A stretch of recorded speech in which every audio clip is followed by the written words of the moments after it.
all your signatures on No! No! No! That is yours to keep. No! No! That was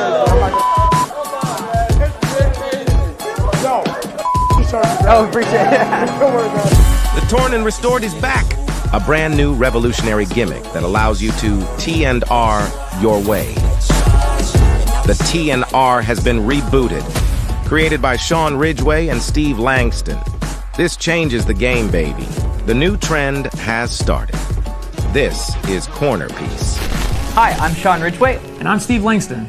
We're here to bring you a brand new Torn and Restored card with an awesome new method. A couple things that I love about this T&R is it allows you to do some displays that have never been seen before in a Torn and Restored project.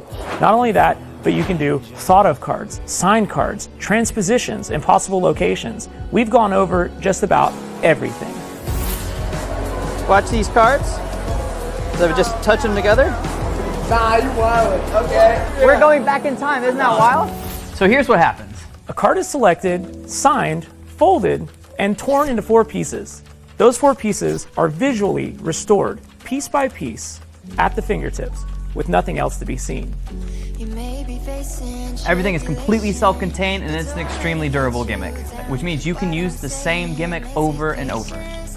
I love that no cards are destroyed in the performance, and the card that you start with is the same card that you end with.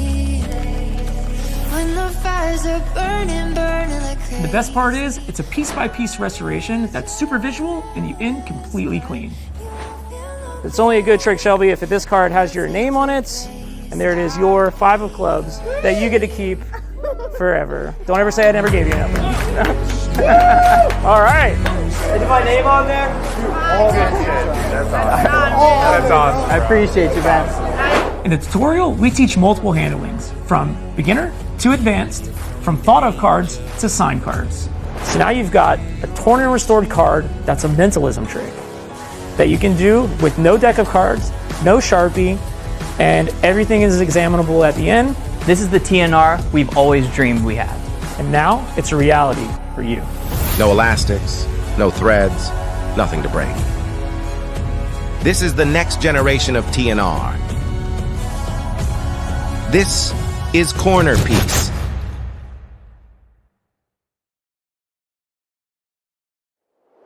Hey everyone, I'm Steve Langston. I'm Sean Ridgeway. And thank you for picking up our Torn and Restore project. I know you guys are going to love it. So we've been working on this project for well over a year now, and we've come up with a ton of routines that are totally unique, and we really think you guys are going to enjoy it. But I know you're excited to play with your new toy, so let's not waste any more time, and let's check out what you received. Let's get into it. All right, guys, this is what you're going to get. This is a metal box similar to a mint tin, and inside of it you're going to find 2 quarters of a playing card. Now, these quarters of a playing card have been prepared with a metal shim piece.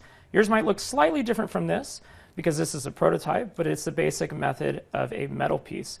You're also going to get with it a button-sized magnet. And the basic idea and method is that the magnet is going to hold together the 2 pieces of shimmed cards to restore the card. And it's very durable, so let's go ahead, take it out of the box, and dig right in. All right, guys, so you've seen what's inside the box. Now we're going to go into the main routine, and that is basically the signed, torn, and restored version. Any card selected, any card signed, torn, and restored. So in each of these routines, we have our own unique handlings that you can decide which one you like best for you. Like I have my own handling, he has his own handling, and they have similarities, but they also have some differences. We're going to teach more beginner versions all the way up to the more knuckle-busty stuff. So you pick whichever works best for you, and you can mix and match through each of these routines that we're about to go over. So before we go into the explanation of the first trick, let's go ahead and cut to a live performance. All right, just take out a card, any card. Take the right one. No, he wants you to take that one. Don't You can take any of them. It doesn't matter to me. Yeah. Do you want to change your mind? Are you good with there? No. You good? That's a good card. No way she picked that card. That's a good card. That's a good card. Okay. So what I want you to do, actually first, I'll go ahead and take it. It doesn't matter if I see what it is. It doesn't matter. I promise. I promise. So 2 of hearts. We're going to do something crazy to the card. Yeah, that's called reading. You don't need to be impressed by that. I'm impressed still. No, that was sick. Well, but it is impressive since I can't see, since these don't have lenses. Holy right? You're faking. This dude's a real magician, bro. You're faking. Skinny white kid, black hair, glasses, does magic. With it. Go on. Show me something, man. Show me No, something. this is crazy. All right. Show me something. Yeah, 2 of hearts. Let me pick a card. Let me pick a card. No. She already picked the card. Watch it. It's 2 of hearts. All right. So let's put some little personality into the card. What kind of personality? There you go. He's not tricking me here. Oh, that's my job. All right, it's all you, my guy. Could you sign your name on the card or draw on it? Sign your name. Everybody, group effort. Pick the card. Group effort. Pass it around. Get everybody to He's sign. gonna put big Perfect. ass Pass it pussy to on him. the card. Pass it to him. Oh, pass it to me. Pass it to me. Right here. Yeah, right there. Right there. There are worse things. All right, you can go ahead and sign if you want to. You don't have to. Trust me, I'm about it. That's what I do. I do that. Me and him. So us. Not what I do. I'm of age. And fraternity brothers, it happens, man. It is what it is. Yo, we're in the Ligma Chi fraternity. Look at this guy over here. Big frat guy. All right, we good here? Yes, sir. Yo, keep Watch, keep an eye on it. Oh yeah. Don't let I him just watch. looked. I just Keep an looked eye over. on There's it. like a big puff of smoke. I was like, what just happened? I think I missed something. We got the 2 of hearts here. Already switch us out? No. He's right in No, his it's. hand. No, I at the believe you. I card. believe you. I believe you. He knows what he's doing. See, there's your first mistake. You believe me. So we're gonna take this. More than that. Not impressive. That's just called ripping a card. Exactly. So now we've got the 1, the 2, the 3, and the 4. So you think I switch it? So watch it close. Watch these cards. So I would just touch them together. Nah, you wildin'. Okay. Oh, no. See, no switch. We're going back in. We're going back in time. Isn't that wild? Bro, how you put that shit back together, bro? Stop. All right, you ready for this? Don't do it. I have to do it. We have witnesses. Don't do it. Let him do it. All right, here we go. Here we go. No. And for all the skeptics, that is really on there. One more time. You guys ready? This time we're going to do it a little differently. How's that for you? Is that better? Yeah. That's cool. That's cool. It's cool. That's cool. Let's fix it all the way. This is weird, right? Let's go ahead. That should look a little better, right? But it doesn't matter what happened to this card. What matters is if it's got all your signatures on it. No. That is yours to keep. Wait, let me see if I make Come on, man. That's crazy. All You're a right. madman. Appreciate You're a you. madman. Appreciate you guys. Yo, Sharpie, Oh, bro. appreciate it. Good work, man. That was crazy. I'm not Is my name on there? That's awesome. I appreciate you, man. Thank you. All right, deck of cards. You get a free choice. Go ahead and take out any one you want. We can all see it. We're all friends here. The 5 of clubs, great choice.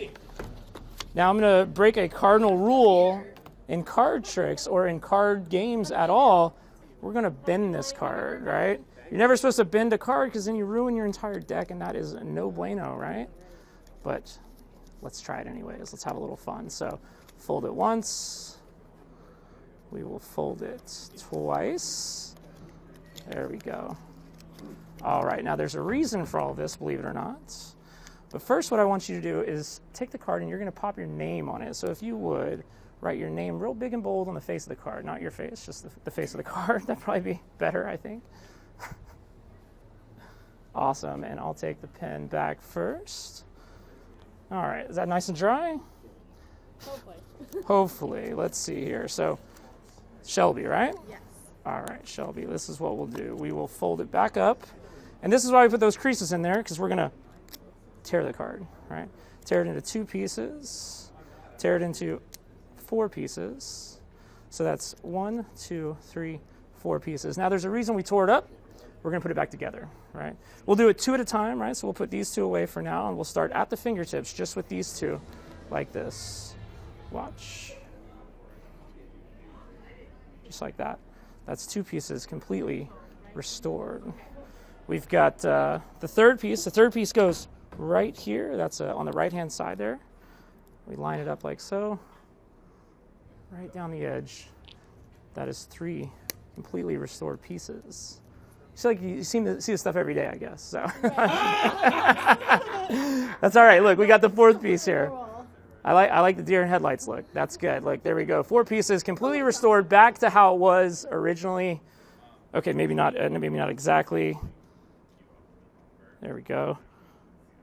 There we go. That's 3. One last piece here. It's only a good trick, Shelby, if this card has your name on it, and there it is, your 5 of clubs that you get to keep forever. Don't ever say I never gave you nothing. All right. Hey-o. All right, guys, you've seen some of the live performances. Now I'm going to go into my explanation of the signed, torn, and restored version. First of all, kind of the setup. So you've got your mint tin. The awesome thing about this mint tin is it's going to double as your magnetic ditch. So in this routine, we're not bringing it into play, but we're going to keep it in our back left pocket. We do have the torn and restored gimmick, and we're going to have it in the position ready to go with the L shape of the border facing towards you. This is going to go into your jacket pocket or your front left pocket, anything like that, so that you can get to it with ease in just a moment. The main idea is this. Any card can be selected. That's a cool thing about this version. You don't need to have a special prepared card or anything like that. So you have them select any card they want out of the pack. For instance, let's say they take the 4 of diamonds. Next, you're going to want to go ahead and fold this card in front of them. And the way that I like to do it is I like to leave a slight lip on the card, and I'll show you what I mean. First, let me get it started. I will line it up here with just a little bit of a lip hanging off the edge, and I line my finger up so that I can pinch and have it as flush as possible on the sides, but with just a little bit of a lip. Then I'm going to pinch it in the middle so that I can get a center fold as flush as possible to the other edge right here. Now you're doing this in front of them, so you're going to just patter through it. I'll open it back up, and I'll get those scores in as good as possible going each direction. Next, you're going to have them sign the card. Remove your Sharpie, hand it over, and they're going to write their name on the card. Now you can get as many people involved in this as you'd like, so you could pass it around if you want. But as they're signing the card, this is where you go into your pocket, and you're going to grab your gimmick piece. You're going to pull it out into a finger palm just as you put it in your pocket with the L shape of the border facing you. After they get done signing the card, you're going to take it and set it directly on top of the gimmick piece so you can get a fair and open display like so. Then you're going to fold it along those creases with the lip towards you and fold it in on itself all on top of that gimmick piece. Then bring it up to chest height, and you're going to unfold simply the layer of the gimmick piece only. Do it up here and use the rough edges of the gimmick there, the metal edges, to get a good tear sound as you tear those pieces apart. You can say we tear it widthways. Then we're going to close it up, rotate it 90 degrees, and we're going to open it up here widthways, or hot dog style, right? And tear it down the edge as well. So now you're in a position where you have their card folded in between the 2 gimmick pieces with the magnet on the face of it. All still remember while you've got it up by your chest, right? You're going to place the left-hand piece in front of the right-hand piece, sandwiching their card. And now we're going to go into the false count sequence. The false count sequence looks like this. It's similar to an Elmsley count, but we're going to count these 3 pieces as 4. And this is how we do it. First, we peel off the front card, the gimmick, and we say that's 1. Then we go to peel off the back piece gimmick to the left along with the magnet and say that's 2, while we load this one back in its place. Then we continue to count, that's 3, counting that same first piece a second time. And lastly, that's 4. So I'll go through that again rather quickly. Remember, we have the magnetic piece facing me and their card sandwiched between. And at real speed, it looks like this. We have 1, 2, 3, and 4 pieces. Next, we're about to go into the restoration phase. First, you say we're going to do this piece by piece So I'll put 2 of these pieces in my pocket for now. And what you really do is steal away their folded signed card while keeping a little bit of cover because it's supposed to look like 2 pieces, not just 1. Take away these 2 pieces and you say, we're going to put it in our pocket for now and do this piece by piece. As I put this in my pocket, I want to put it in my pocket so that it's angled like this with the L shape of the border facing up. That's important for the restoration in just a minute. Now, on to the restoration. In my hands, I have nothing but the gimmick. I have the magnet on the left-hand side and the 2 pieces. What's great about this is you can be as fair and open as possible. You're going to rotate it so that the rough edges are on the center, and this is my first link. Line them up, and you're restored. What I did right there was simply line up the edges, and I pushed the magnet piece to the center and let go of everything. From the front, it looks like you simply touch them together and they're restored. I like to give a little bit of a subtlety here, where I'll flick the edge. As long as you don't flick it too hard, that magnet is going to hold those pieces together regardless, and it looks very free and open. You can even move it around, it doesn't matter. And since there's no flaps or anything strange on the back, you've got really solid angles here, even for a torn and restored card, which you can always shade to your chest some if you need to. Next, the 3rd piece of the restoration. Go into your pocket and you're going to grab out their signed card. Now when you remove it, you're going to remove it like this. Because we folded that lip on the inside, you have a very clean edge here, a very clean edge here, and a very clean edge here. So when we remove it from our pocket, that index finger is going to simply cover that top edge. This is what I love about this TNR. You get a fair and open display of nothing hidden in your hands. Nothing but seemingly 2 flat pieces here and another flat piece here. So we're ready to restore the 3rd piece. I like to display it to the audience and show that this piece belongs right here. At this moment, we're going to need to open this piece in my right hand, and under the misdirection, or I use misdirection to do so by saying this. The 3rd piece belongs right here. That's the right-hand side. As I draw attention up here to the card, I'm simply going to let this open up in my hand like that. All behind the cover of saying 3rd piece belongs right here. That's the right-hand side. And now we're going to go into the link of the 3rd piece. The link of this 3rd piece from this angle, the exposed angle, goes like this. We line it up on the edge of the card like so. We put our thumb on this edge to guide it. And I put my finger on the bottom edge to line it up as well, right here. So now we get a flush square here, here, and down here with my left thumb. I rotate everything up, pinch hard with my left hand, and run my finger down the seam to restore that 3rd piece. What's great about this is you can really flick this thing because it's on there solid. You've got the entire half card below it. If you want me to run through that one more time,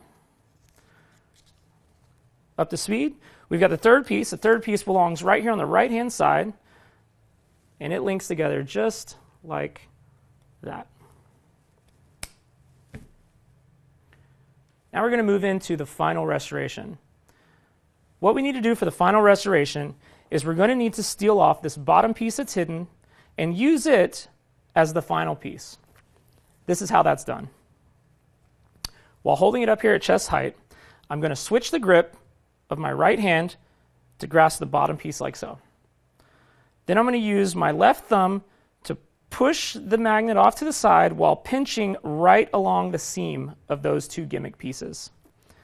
My left thumb drags this down onto this piece, out of the way.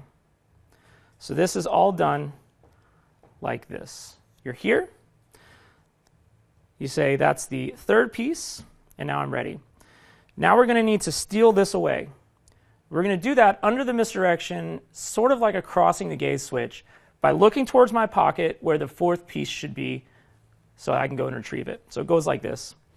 That's 3 down. I usually say that's 3 down to kind of show an open palm, that I'm not hiding or taking anything away. So I'll say, that's 3 down. The last piece is in my pocket, And that's when I come up here and I steal away the magnetic piece. I bring that to my pocket and remove it as if it's the fourth piece. So if you want me to do that real quick, up to speed, here we are. That's 3 pieces down. The fourth piece is the last one there that was in my pocket. Ah, there it is. Keep in mind, you're pinching along the seam here because otherwise this piece is no longer attached. Remove the last piece out. And it seals like so. What did I do there? I had it here. I bring it over and I line it up on my middle finger with just enough room to slide the magnet to the seam right there like so. And it will freeze in that moment. So we're holding it up like this, and we've sealed that in a mismade fashion, right? Only bad angles here are this edge, but due to the fold, it's already kind of cheated towards yourself. The bottom one, because of that lip, there's a flush line. The only other bad angle here is this side, but your hand is covering that side. So you really have no bad angles at this moment. Now we're going to do what we like to call the Tetris move, where that last piece falls into place. All you do is give it a couple taps until it's nice and flush at the top. And it just seems to kind of fall right where it needs to be. And I like to run my finger down that seam as if I'm the one sealing it at the end there. So we're almost done. We're almost home free. This is the last restoration move. This is what we like to call the umbrella move. This is what we do. We need to seal this last edge. So I say, this is the last edge to go. And as I bend this in towards myself, I'm going to actually let it pop off of that lip to open it up in my hand, like so. So like this, you say this one goes right here. I pop that open. Now I'm going to pinch right here so that I can readjust my grip to cover. In the action of covering, I'm going to simply open that card and take the gimmick away. But up to speed, it's going to look like this. The last piece goes right here. We pinch and seal. Now you'll notice that I also rotated the card up so that I can draw the eye away from the dirty hand here. Keep your fingers, your windows closed, and you can coalesce this piece because it's magnetic and flat and everything. Everything just sort of sticks together in your palm. Bring that up, and you say it's only a good trick if it's still your signed card, and as you go to show it like this hand simply comes back near the back pocket for a brief second, and it sticks to that box in your back pocket as sort of a magnetic ditch. Show the card, hand it out, and they get to keep it as a souvenir. So that's my handling of the signed, torn, and restored card. Okay, so the fold goes like this. You're going to fold it up, and I like to leave a small lip on the card, just past the edge of the pip of the card. This is going to help hide some angles and also help with the final restore. Next, you're going to fold it in on itself with the lip on the inside, and as flush as you can to the edge, and crease everything. I'll then unfold it and refold it both directions so that you get a nice loose card as best you can. Pass that card out to the spectator and have them sign their name on it. As they're signing their name on it is when you're going to go into your pocket and retrieve the gimmick. Retrieve it in finger palm position, just as we said before, with the L shape of the border facing yourself and the magnet in between the two pieces. Take back the card, and you're going to lay it directly on top of the gimmick, and you get a nice, fair, and open display with nothing else in your hands. Say, why did we fold the card? Because we're going to tear it up. I'll show you what I mean. Now you can actually fold it on itself while still hiding the gimmick in your hand completely. Then you're going to bring it up here to chest height to start the tear sequence. The tear sequence goes like this. You're only going to open up the gimmick side like so. And you're going to use the metal edges to get a nice tear sound, which is awesome. Then collapse it back on itself, rotate it 90 degrees, and repeat the same action, opening up the gimmick and getting a tear. Now I like to keep the magnet on the face, so I'll just rearrange it if it ended up like it was just a second ago.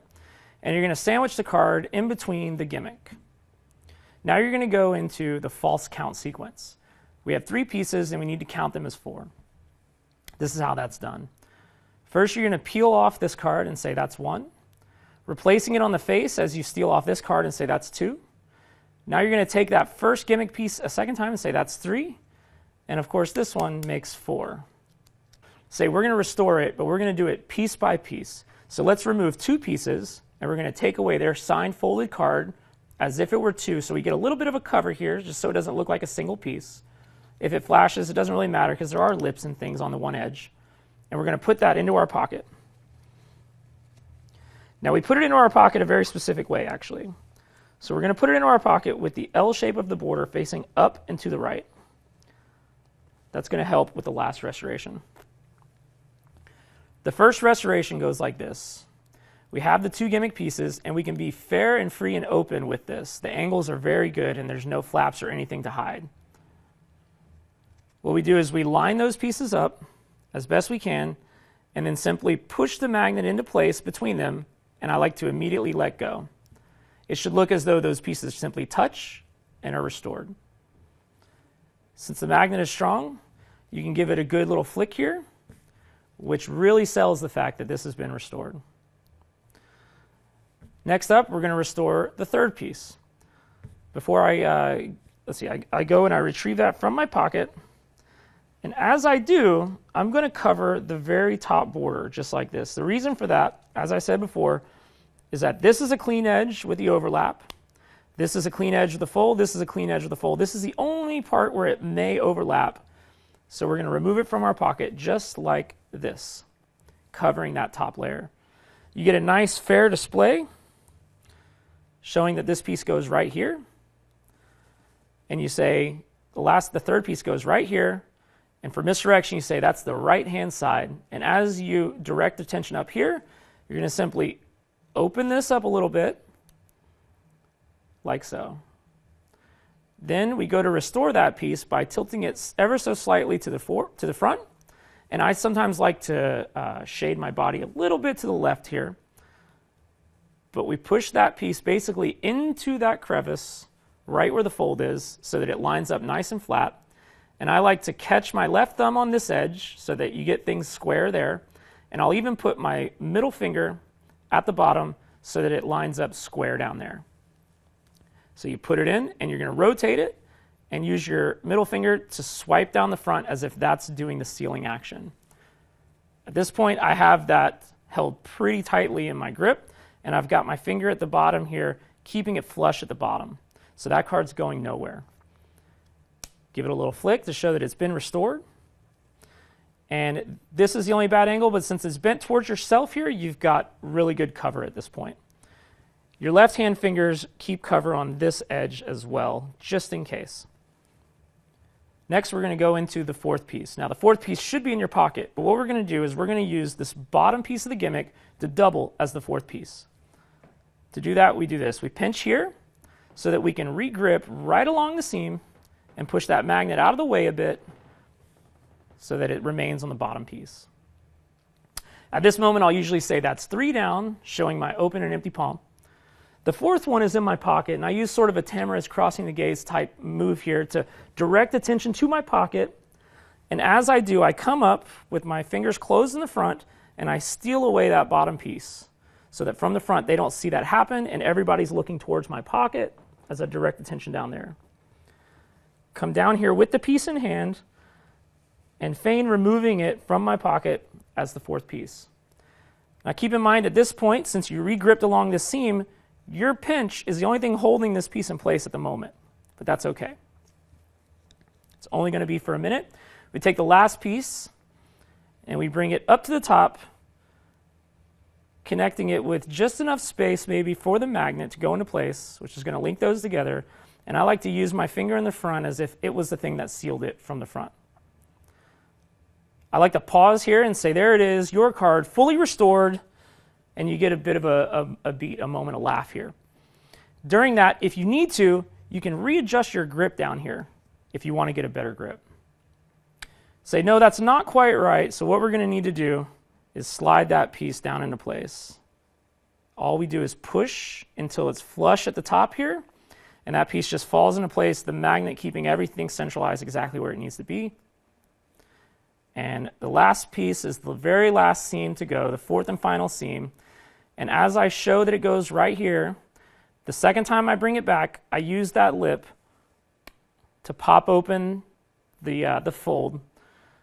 I'll come up like this, and I'll pinch for just a brief second, giving me enough time to cover with my left hand. Simply open up the card and pinch this, and I like to rotate it and seal that last seam. The reason I rotated it is it brings the eye up here further away from the hand to just help subtly distract from what you might be holding out here. But everything is coalesced with the magnet. It's not going anywhere. Just keep your windows closed in the front. We show that that is fully restored. You can do whatever you need to do with it. And at this point, I say it's only a good trick if it's still got your name on it. And I flip it over and bring it up here like this, which allows me the moment, if you want to simply bring this back and connect it onto the tin in your back pocket, using that as a ditch so that you end completely clean, nothing left to see, and they get to keep that as a souvenir. So just a little added tip, when you steal away this fourth piece and bring it to your pocket to remove it, one thing I like to do if I don't have anything else in my pocket is as I pull that piece out, I'll accidentally pull my pocket out as well, almost as an afterthought. I didn't mean to do that. And then I'll link up that last piece. What that kind of sells to them is that there's nothing added, nothing taken away. What you removed at the beginning is what you're left restoring at the end. And it just adds that extra subtlety of everything is as it should seem. So that does it for my handling of the signed, torn, and restored card. Now we're going to move back over to Sean to see how his varies on the restore. Take it away. All right, so this is my handling of the signed, torn, and restored card. I like to start out with the 10 in my back right pocket, because that's going to act as my butt magnet in my ditch at the end. But most of the time, I just hold out, but we'll get to that when we get to it. So to start, your gimmick is going to be in this position with the L, with the bottom part of the L lowermost, and this up. This is going to go in your jacket pocket or this pocket with these non-bordered edges going down. So for explanation purposes, I'll just leave it here. Start out, you do whatever card tricks you're doing. You've just done your favorite, ambitious, whatever you're doing. So they take out a card. You reach in and you get them to sign their card. Well, I'm sorry, before they sign their card, you're going to fold it. So the way I fold it is completely flush. So just as you normally would, you're going to fold the card in one direction. I like to go the opposite direction as well, just to get a solid crease in there. Then I'm going to go hot dog style, do the same thing, try to keep it as even as possible, and go back the other way. And now I like to fold these together and crease everything back and forth into quarters. So now these creases are very pliable, they're very loose, which is going to help with the umbrella move and things later on. So at this point, I bring the Sharpie out and they sign it. They sign, whatever they want to sign on there. Now as I get the Sharpie back, when I put this in my pocket is when I steal out the gimmick. Again, to reiterate, the gimmick is the border, like the tall side of the L, is closest to your palm. And this is just loose in a finger palm. You're now going to take the card. I like to hold it open, just like this, to have a completely fair and open display so that they see that you're not actually hiding anything. This leads you into the perfect position to be able to fold it up with one hand. You can use the opposite hand if needed. You don't have to. I like to necktie this kind of towards myself. I fold it down. And now you'll notice when you use these fingers to squeeze here, everything is now lined up. Everything is flush with the gimmick. So now we go into the tearing sequence. The tearing sequence is very similar to what you have already learned. I like to hold mine almost in like a straddle grip, just to make sure everything is nice and flush. I come up under cover here, and I'm going to open up just this back piece, which is the piece with the magnet, one of the gimmick pieces. That gets opened. I like to shield a little bit on my right side because this is going to be a lot thicker. So I like to keep it here, and you're going to tear down so that you get that noise, which that's such a great moment.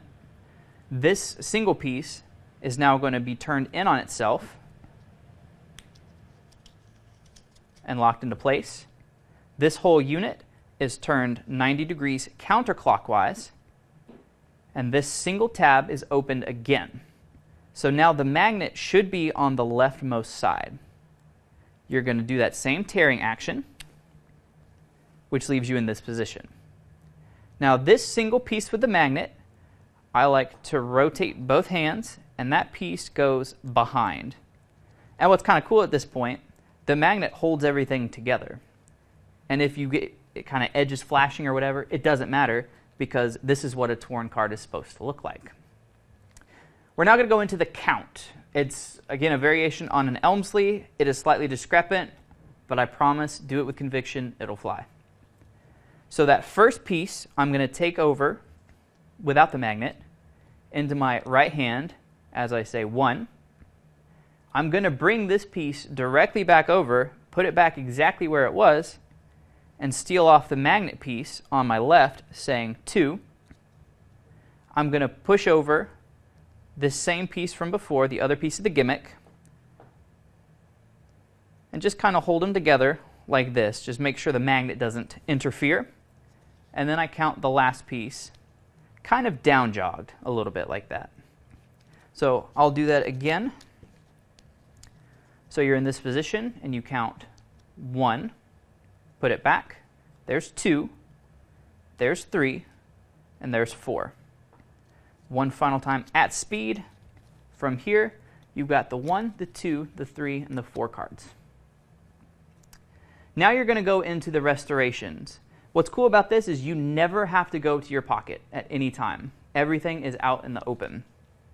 So your first restoration, like I said, this folded up card, their actual card, is going to be slightly down jogged at an angle in your right hand.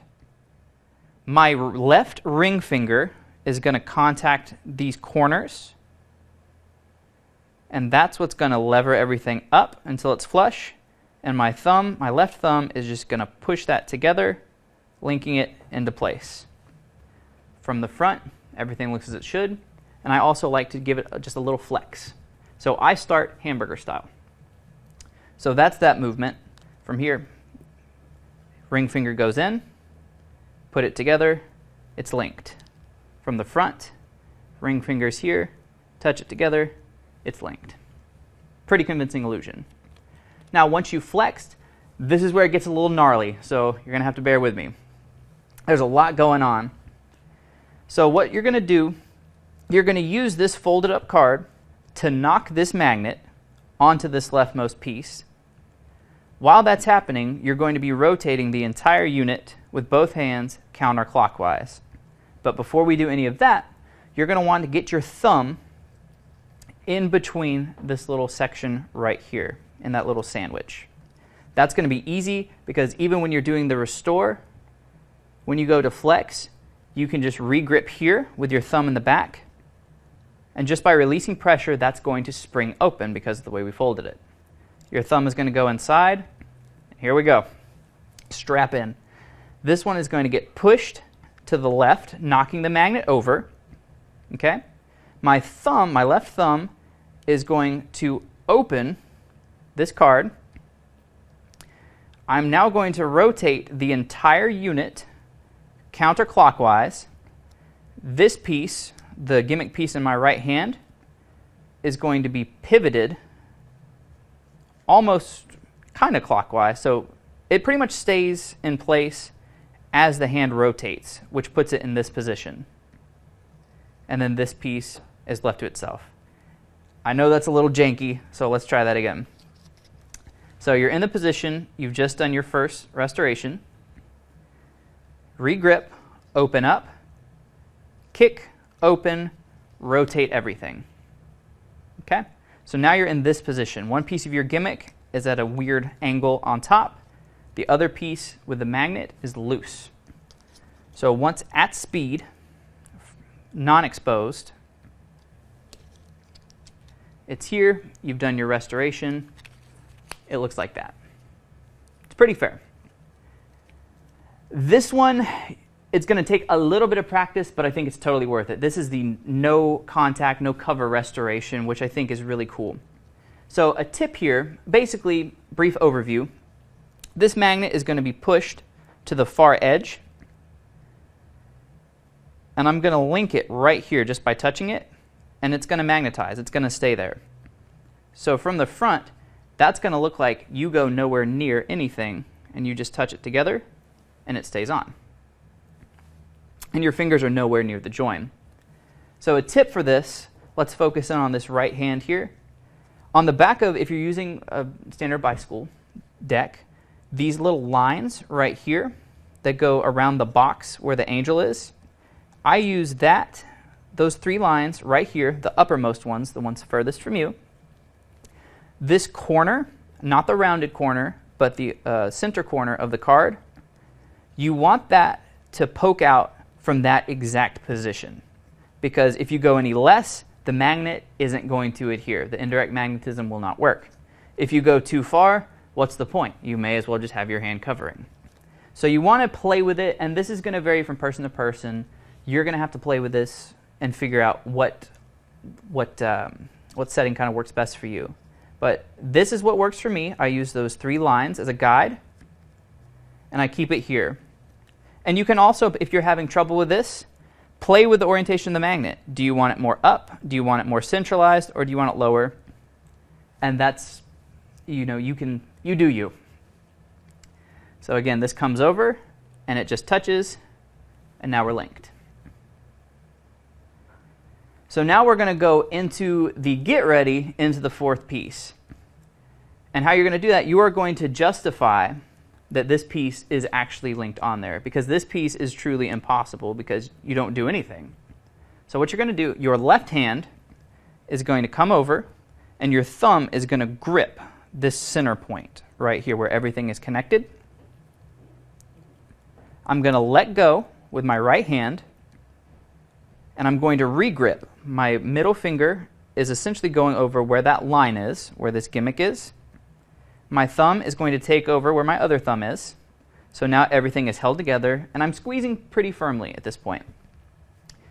And this left hand is going to come over and drag the magnet from the bottom right corner of the gimmick to the upper left corner of the gimmick, under the guise of saying it's really on there and pulling. So from here, this goes up to here as you flex it. So that at speed, I know that's a lot to process, just bear with me. We're almost there. Hang in there. So you're here, you've just done your link. You're going to grip everything, re-grip, and now you're in the position. And my justification is as soon as you link that 3rd piece, so I watch with absolutely no cover, boom, there's the link. And for all the naysayers out there, yes, that is actually really on there. And now you're in position, ready to go. Now we move into our final piece. My left hand comes underneath and just takes this out. Now, I'm pinching this. I'm pinching this very hard, because if I don't, gravity takes over. We don't want that. So I'm pinching this gap right here very firmly, and you're going to go into the Tetris sequence. What I like to do is take this loose piece, because when I first started with this, I put it together and I would do this, but sometimes it would be a little finicky. So what I found yields the best results is to take this single piece, put it underneath, and actually adhere it to the magnet here, all this while still covered. And then I drag over both. This gets over, the thumb drags the magnet, and now you're in a perfect Tetris position every time. So again, this is now in the upper left corner of the card. This comes here, comes over, and pulls to the side. And now you're in that position. From here, same as previously taught, you're just going to tap it down, And what's nice is even if the magnet slides, your thumb is here as a buffer. It's here to stop it, so it's not going to go anywhere.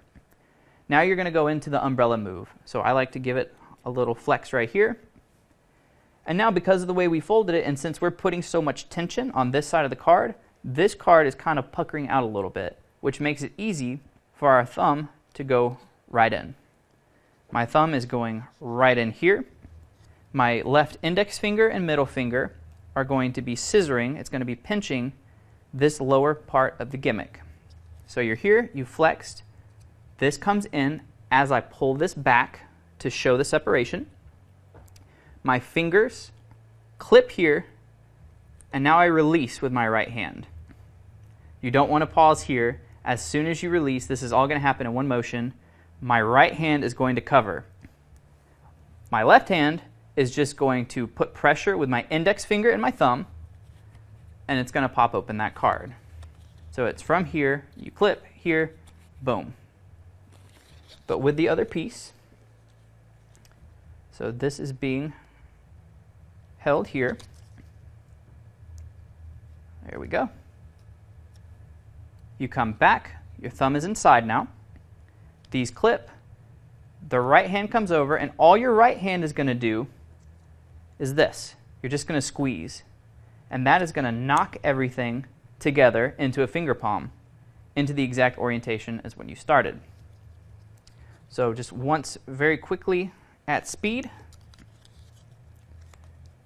Here, let me get you set up. There we go. So you're in this position, you've done your flex. You come here, squeeze. And now I kind of rotate it just a little bit if it's a little janky or off center. And I rub up that crease to seal here. I like to flex this. And now for the most part, I'll just hold out. I'll keep this in finger palm 9 times out of 10 because nobody's going to, all the heat is right here. And especially when this drops as you turn this around to show, if you're at a table, this hand can just casually drop out of view. You can toss that to them. As this one goes forward, this one can go back if you want to use the butt magnet.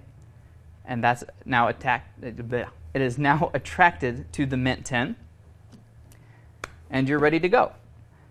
But if you didn't want to do that, hold out, and then in a moment of relaxation on an offbeat when they're checking out the card, relax, hands in the pocket, and you're done. All right, so the spectator has just signed their card. Now we're going to fold it into quarters. I like to fold it exactly into quarters. I don't like any kind of lip or anything like that. So as close as you can, you're going to line this up, put a nice crease in. I go back the other way. I then go hot dog style. Again, back the other way.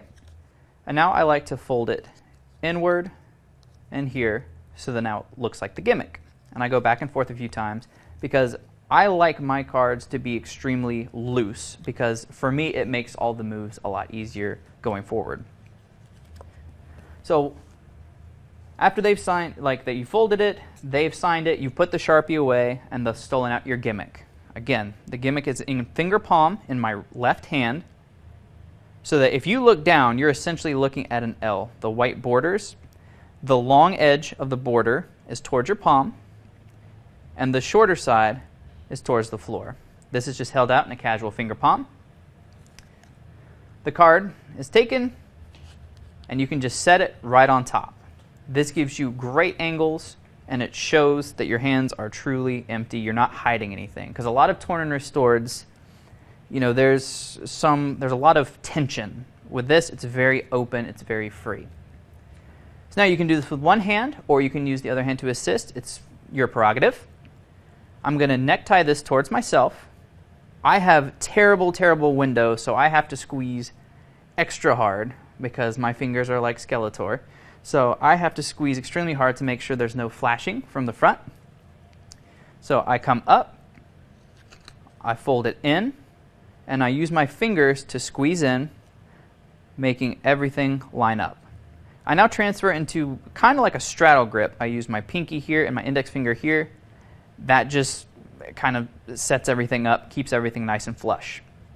My right hand now comes over, also takes it in a straddle grip, This is only going to be viewed for a fraction of a second, so nobody's going to catch any like discrepancies from the front. And if you are worried about that, just shield it a little bit with your left hand. I'm now going to use my left hand to open up this little part of the gimmick. Just open it right up. And at this point, it doesn't matter which side the magnet actually lands on. So you're going to tear down, again using that scrape to get that sound, the auditory illusion. This left-hand piece is going to be folded in, so everything's right back where it was. Everything is still held tightly in a straddle grip. The unit is rotated 90 degrees counterclockwise, and it is now opened again. This time you want to ensure the magnet is on the leftmost piece, okay? My thumb goes on the magnet. My right fingers kind of shield from the front because there's going to be a lot of little bumps and lips and things like that. I'm now going to tear down, and both hands are going to turn 90 degrees. This one, my right hand, is going to turn 90 degrees clockwise. This one, counterclockwise. The piece with the magnet in my left hand is going to go behind the rest of the packet, and everything is squared up. At this point, you've got a beautiful illusion because this is exactly what a bunch of torn up pieces put together in a packet would look like. Now you're going to go into the false count sequence. It's very, comparable to an Elmsley count. So I start out with the pieces held in my left hand, and what's nice is this is pretty secure because the magnets are sandwiching their signed card. My right hand comes over, steals off this piece without the magnet, brings it over to the right as you count 1. Now keep in mind, what we're about to do is pretty discrepant, but I promise you if you do it with conviction, nobody's going to say anything. This one goes to the right. You're going to come back with this same piece, put it right back where it was, and you're going to push off the unit and grab the other piece of your gimmick, drag it off to the left as you count 2. So you're here, you count 1, 2. My thumb on my right hand is now going to push this other half of the gimmick over. I'm going to move this magnet out of the way because I don't want any kind of glitchy interference or anything like that. So my thumb just kind of pulls that magnet aside a little bit just to give this piece enough room to hang out here. And now I count this whole packet, their folded card, as number 4, and I put it down jogged on that backmost piece. So I'll do that once more, slow, and then I'll do it at speed. So it's 1, 2, 3, 4. Now once at speed, we got the 4 pieces here. In this case, we've got the 1, the 2, the 3, and the 4. You're now set up to do the first restoration. So keep in mind, this packet is going to be down jogged and kind of at an angle, and that's mostly shielded by the right hand fingers because this is supposed to emulate a two-piece packet when in actuality it's an untorn card. Now I'm going to use my left ring finger as a base. This is going in that bottom corner, and the other piece of the gimmick is going to balance there. I'm now going to bring everything up, and as soon as I see everything is flush, my left thumb is going to push that magnet to the center line, thus revealing your first restoration. At this point, I like to give it a little flex. And because of the durability of the gimmick, you can put a little force. Don't get too carried away, or else the pieces will separate, and you'll have an entirely different effect on your hands. But for argument's sake, give it just a little bit. And now we go into arguably one of the most tricky parts and the most knacky parts of this particular handling. So here we go. From this point, my left hand is going to come over, re-grip. It's going to take over from where my thumb was. And my right thumb is going to go into this little block, into this little packet. You don't have to worry about your angles because you're covered pretty much from all sides. So here's what's going to happen. This piece, this folded card, is going to knock the magnet onto the left-hand piece. It's going to dislodge it from the center, knock it over to the left. At the same time, the entire unit is going to be rotated 90 degrees counterclockwise, while this rightmost piece of the gimmick is isolated. It stays exactly where it is. So in super slow motion, this packet pushes this magnet, breaking it. My thumb opens this card, hinges this open, and now this piece stays where it is. The other pieces rotate 90 degrees, which puts us in this configuration. So I'll try that again. So you're in this position. You've just done your first restoration. Flex, take over, open, kick, open, rotate. When you first start this move, I'd highly encourage you to view it as a 3-move sequence instead of trying to put it all together. And then over time, it's just going to get faster and faster, and it's going to come more naturally to you. So at speed, you're here. There's your first link, flex, and now you're in position. Now here's a little tip. We're going to focus on the right hand for a second. If you'll notice, on the back of all bicycle cards, there's these little 3 lines here of the box that goes around the angel. These 3 lines are going to be your guide. This piece of the gimmick without the magnet that's hanging out at a weird angle, for me personally, I have found that the best result for the indirect stick is to make that corner, that little bit of a corner that's jutting out from the gimmick, to line up right where those little 3 lines are. Because if you're up here, the magnet won't attract. If you're too far this way, what's the point? Because you may as well just totally cover it. So for me, I found that this works better. But for you, it may be totally different because nobody's hands are the same. So if you find that you need a little bit more or slightly off center, whatever, you play with it. This is one that it's not a magic bullet. It's not one size fits all. But this is what works for me. I encourage you to play and find what works best for you. So once this is here, my left hand is going to move the magnet to the edge of the card. Now, again, this is up to you to play with, whatever works best for you. If you want it more at the top, centralized, or at the bottom, just experiment. You're going to bring these 2 pieces together, and they're going to stick. And that works just from indirect magnetism. The magnet from here is attracting to this one, but it's pretty firm. Like, I would not shake it at this point. I would not flex it at this point. But it is a very solid, you're here, just with a touch, and you'll feel it. When it grips, when it bites, you'll feel it. You'll know that you have a secure connection. If it's still wobbly, spend the extra time, stay here until it feels secure. Now we're going to move into the get ready for the final restoration. This is also slightly knacky, but I promise, put a little bit of time in, no problem. So what you're going to do, your left hand is going to come over and you're going to pinch with your thumb that middle section, just like this. I'm now going to let go with my right hand. I'm going to turn this unit back to vertical, so 90 degrees clockwise. My right hand is going to come over and re-grip where this thumb is. Okay?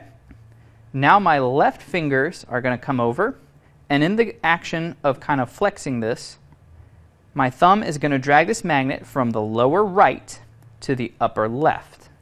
So I come here, and I just drag it up as I wiggle the card. So from here, you've just done your touch link. You're going to grip, and keep a tight grip because you don't want the pieces to fall apart. Re-grip, and then flex. And the pattern that I use with that, the justification, since this link is so impossible and that there's absolutely no cover, this comes over, it links, and it's like, and for all the naysayers out there, this really is on there. And now you're in position. Now you're going to want to pinch this very tightly because that's the only thing that's keeping this, in one piece. Left hand comes over, steals out this loose piece, and now you're going to go into the Tetris restoration. So at first I tried, just pinning it here, just kind of eyeballing it and dragging the magnet over, but it wasn't 100%. and so the most reliable way that I have found to make this work is to take this piece, and with a little bit of cover from your left fingers, you're going to come in front and actually let it magnetize here. Now you're going to drag this piece over, and your thumb is just going to kind of touch that magnet, just contact that magnet. So now when you drag this over, the magnet will lock into place, and you will get a perfect lineup every single time. So again, you're here. This comes over, attaches, and drags. But you want to put that all together so it's just here, and it doesn't look like anything happened, and then you're automatically in that position. Now for the Tetris Restore, you're just going to tap it in until it gets flush with the top. Give it a little flex, and now you're going to go into that umbrella move. This is one, it's going to take a little bit of practice, but it's not as bad as it looks. So as I bring this back to show that final separation, my left thumb is going to go into this little pocket here. Because I'm pinching so tightly with my right hand, this side of the card almost opens up a little bit. There we go. So we go back, the thumb goes in. Now, when I come back through, my left middle finger and index finger are going to pinch this section right here. It's going to scissor this left side of the gimmick. Here, grip. I'm now going to release with my right hand, and it's going to happen in two phases. The first part, my left hand is just going to push up with the thumb and open it up. So it's from here, clip, open. Now the other piece, all you're going to do is come over to cover and close. You're just going to squeeze your hand together, and it's going to lock into place right where you started. So now let's put that together. So we have the piece here, this is here, and here we go. We bend back, thumb in, grip here, come forward, close as you open. Now this is rotated slightly this way, and you're going to rub along this crease to show that it's restored. So I'll do that one last time at speed, just to give you a better idea of what that crazy little move is supposed to look like done real time. So you're here, done. Goes up, this card is restored. Now you have a couple options at this point. This can come up and towards them as this one comes back and is ditched onto your butt magnet. Or, personally, I just like to hold out. I like to hold out this in a finger palm because the heat is all here. Everyone wants to look at this card. Nobody cares about this hand. This becomes a dead hand. If you have a table, you can just kind of rest it off the table casually. You can put your knuckles down like this. Or as soon as they take the card, in a moment of relaxation, just relax on the offbeat, put it in your pocket, and you're clean. All right, guys, now we're going to run into one of my pet routines. This is something I like to call charmed and restored. It's something I do most often because it can be done as an everyday carry, torn and restored, where you don't need a deck of cards, you don't need a Sharpie, you don't need anything except the gimmick you've been provided. So I'll go ahead and perform it to Sean as if I was performing it to anyone, and then I'll go into teaching you how it's done. So, hey, Sean, do you ever carry a lucky charm with you? Not usually. Not usually. Some people do. Some people will carry a lucky coin, lucky photo, something like that, rabbit's foot. Me as a magician, I like to carry this around. Now this is actually my lucky playing card. And actually, before I show it to you, I want to try to find your lucky playing card. Okay? Imagine this isn't just one card, but it's all 52 in the pack. And we're going to tear some of those up. So which do you want to tear up first, the number cards or the picture cards? Number cards. Great, so we're tearing up the 5s, the 4s, the 3s, the 7s, the aces. No more number cards, they've all been destroyed. We're left with the jacks, the queens, and the kings. Which do you want to tear up next? The jacks. The jacks are gone. Which do you want to tear up next, the queens or the kings? Kings. Kings, the kings have all torn up. We're left with the 4 queens. We're going to tear those up too, but let's imagine that my lucky card is not just one, but it's 4. It's the 4 queens like you've chosen. And we're going to tear those up as well. We'll tear up the black queens, and we'll tear up the red queens. That leaves us with 4 pieces representing the queen of clubs, hearts, spades, and diamonds. We're going to put those back together, but you get to decide which queen we restore. We'll do it piece by piece, so I'll put 2 of those in my pocket for now, and we'll start with these 2. Have you decided which queen you want to restore? Yes. Which one? The queen of diamonds. Queen of diamonds. Imagine the queen of diamonds being restored piece by piece. That's the first piece. We've got the second piece here, and it's going to go right there. That's the right-hand side. Just like so, completely restored. That's 3 down. That leaves just that last piece to go. And it gets restored right here, back to new. Oh, I'm sorry, not quite back to new here. There we go. That leaves just one last angle right here, and that is your new lucky card, although it's not a good trick unless it's the one you wanted, which was the Queen of diamonds. The queen of diamonds. And that's charmed and restored. All right, so you guys just saw the performance for what I like to call charmed and restored. It's my pet EDC TNR routine with our gimmick. It goes like this. You start off with your 10, and inside the 10, you have a playing card that's already preloaded with the gimmick. How do you preload it? Well, you've got the gimmick piece sandwiched with the magnet sandwiched between it, and we're going to take any indifferent card. I actually like to use the King of Diamonds, but you can use any card you want for this. It doesn't matter. Fold it up just as I folded it previously when I explained my routine with the lip so that you can go through my handling. What we're going to do is we're going to slide this in place so that we have a thin layer of the gimmick followed by the card, followed by the magnet, followed by the other layer. That way, any gap is hidden within the folds, so it's nice and compact as one piece, meaning there's no get ready whatsoever. You carry it around like this, and you're good to go whenever you want. This is what we do. As you saw in the routine, I talked about Lucky Charms, which gives a nice little banter back and forth with people because everybody's heard of Lucky Charms. And sometimes I'll say this to people, and they'll start to go in depth about what they carry as a Lucky Charm. And it's kind of fun. You know, it's an everyday carry. You're not really in performance mode, so you get to have a little back and forth with them, which is nice. But once you're ready, you lead right into the routine, explaining that this is my Lucky Charm. And now we're going to go into an equivoque. Because what I have is we're going to actually narrow it down to any of the 12 picture cards by using an equivoque sequence. And in order to reveal any one of those cards at the end, in my right pocket, I have an index of 12 folded cards, all 12 picture cards, the jacks, queens, and kings of all 4 suits.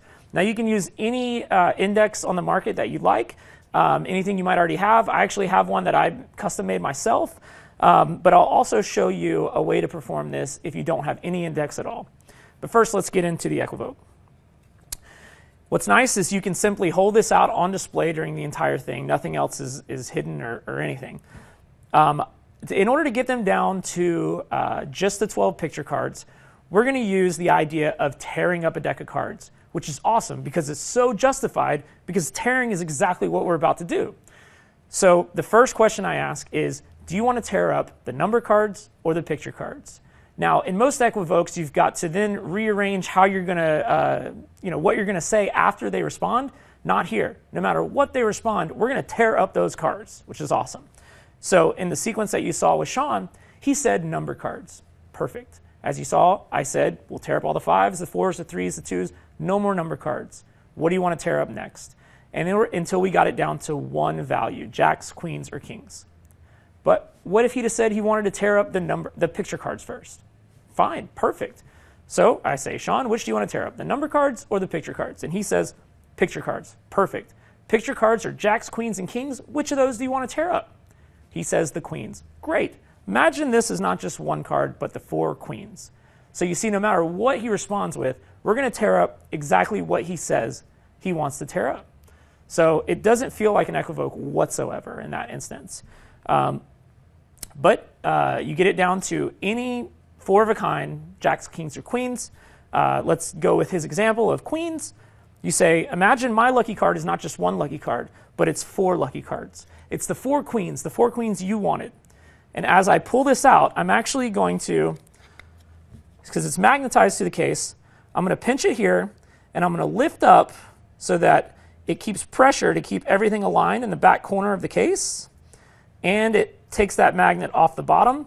And just for cover, I'm going to put my middle finger right along that crease, just so that in case there's any discrepancy there, you've got it covered. But really, you're keeping things in motion.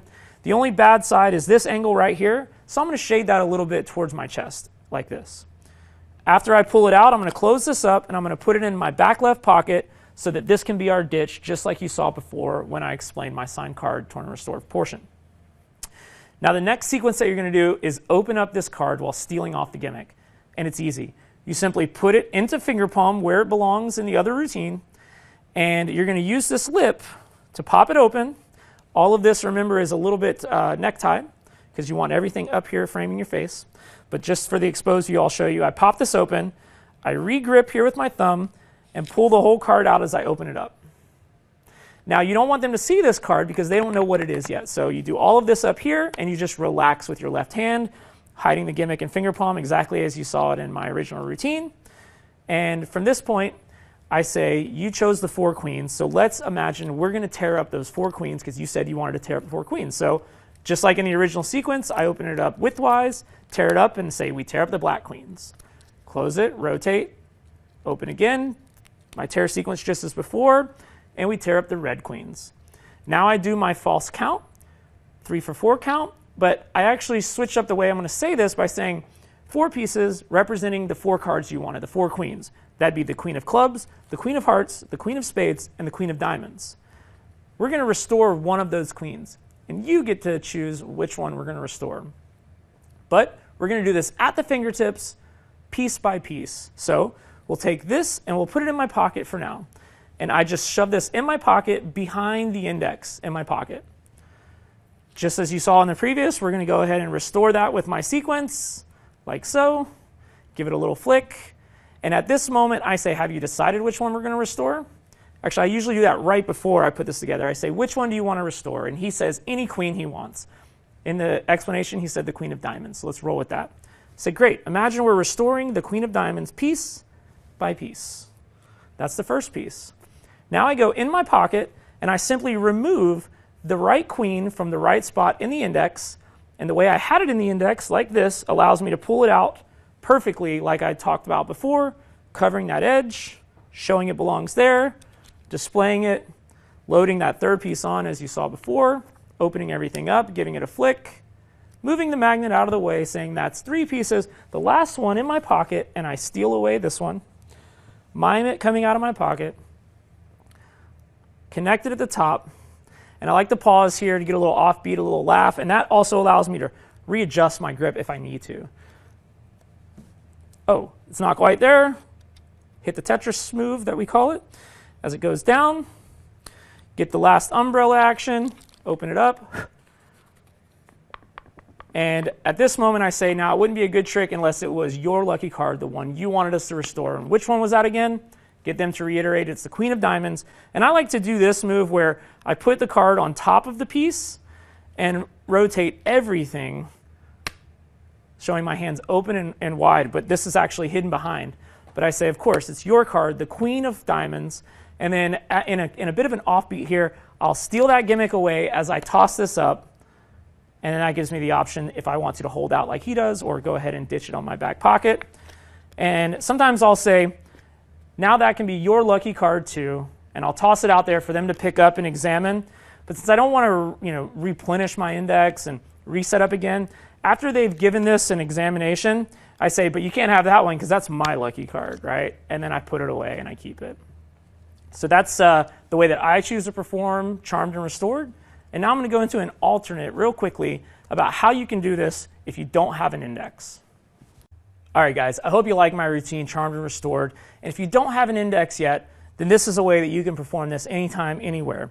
All you need is the following: 4 queens, your gimmick with the magnet, and a trusty paper clip.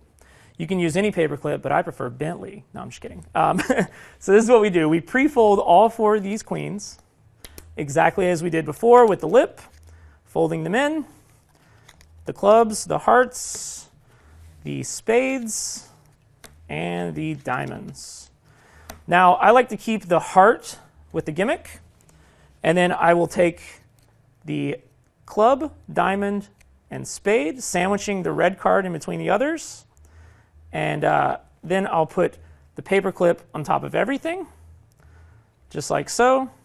So you've got a little packet, and I know that the club is on the long side of the paper clip, and the spade is on the short side of the paper clip. Of course, that leaves the diamond in the middle. This is your packet. This is all you need to carry with you. I'll put this in my pocket going like this, so that the club is in the front. I did say club. Club is in the front. And I want to put it facing down. So you've got the L of the border on the bottom, my left-hand side. That simply goes in your pocket all day, hanging out, right? Now we're going to take the Queen of Hearts, and we're going to set it up in the gimmick just as I set up my dummy card in the first explanation. Just like this. And last but not least, we've got your included 10. This goes into the 10. I like to push it all the way up against the edge so it keeps everything flush. What's nice is the magnet keeps it all right where you want it. And this can go anywhere. I usually keep it in my little 5th pocket of my jeans, right? So now I can go out and about whenever I want, perform this at a moment's notice, whenever somebody might say, hey, do you have, do a trick, whatever, right? So this is something you don't need to be at a gig. You can do this anytime, anywhere, everyday carry. It's pretty much just like before. We're going to pull out the 10. We're going to show that I've got my lucky card. And the only change here is the equivoke. Instead of getting them down to just the picture cards, jacks, queens, and kings, we need to get them all the way down to the queens. It only includes one slight variation. And this is still equivoke, an age-old technique. But I first learned about this sort of thing through Joshua Jay's Inferno. Only we're not talking about burning cards, we're talking about tearing cards, right? So we open it up and we say, which do you want to tear up? The numbers or the pictures? Just like before, doesn't matter what they say, that's what we're tearing up. The numbers, great, tear them all up, get rid of them. That leaves the jacks, queens, and kings. If they say tear up the picture cards, great. We're going to tear up the jacks, queens, or kings. Either way, you're right where you are in the previous routine, right? So now we're going to say, this is where it changes up slightly. We say jacks, queens, or kings. That's the men and the women.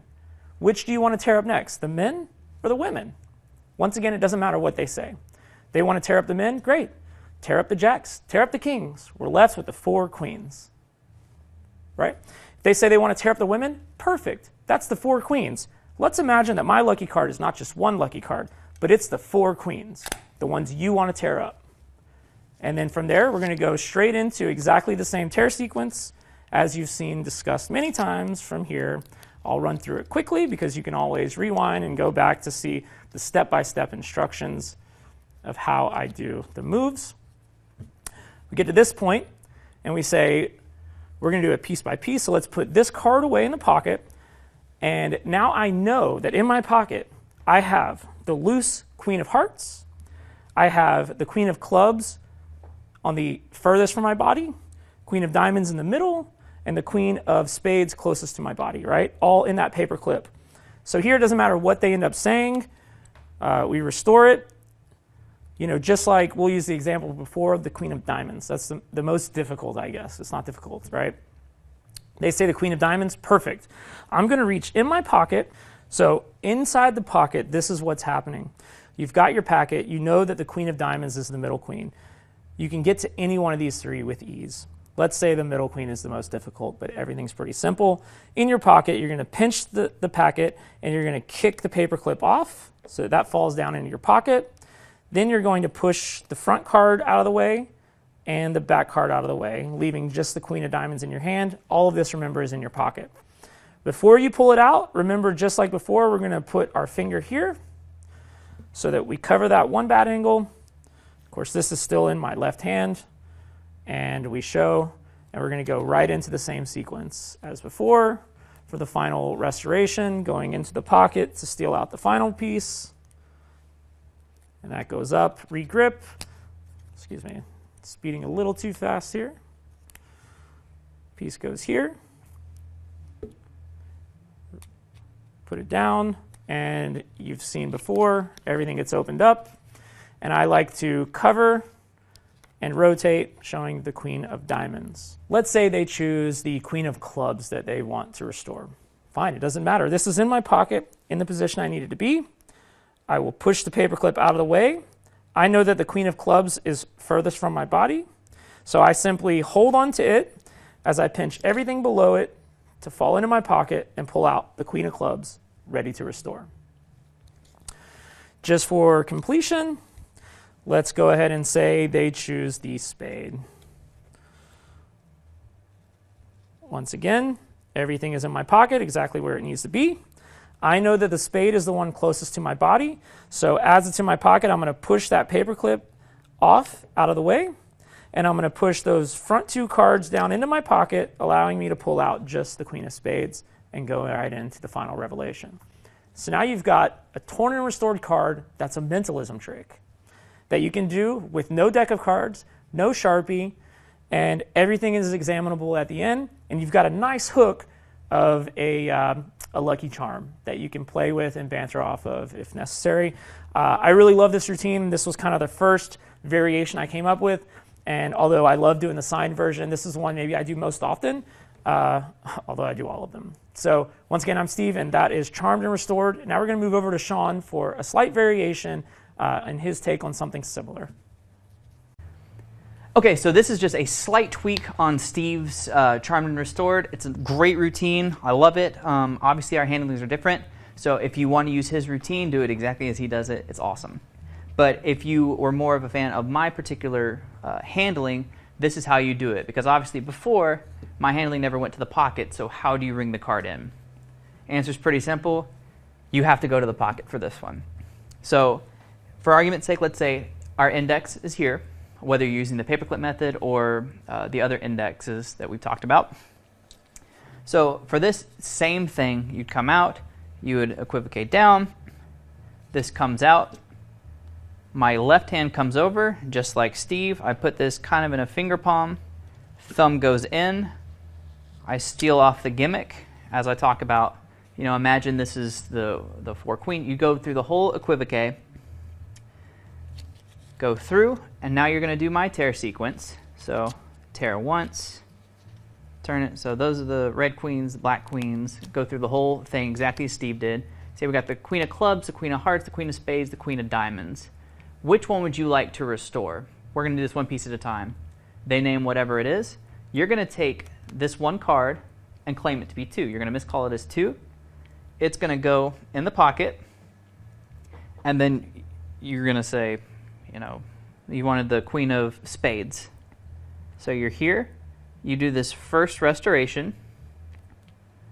Now you're going to reach in and you're going to pull out the corresponding card from your index. You're going to bring it out under the guise of saying, like, we need to get those other 2 pieces. You now put this in that lower angle like we had before, and you continue the exact same routine from here.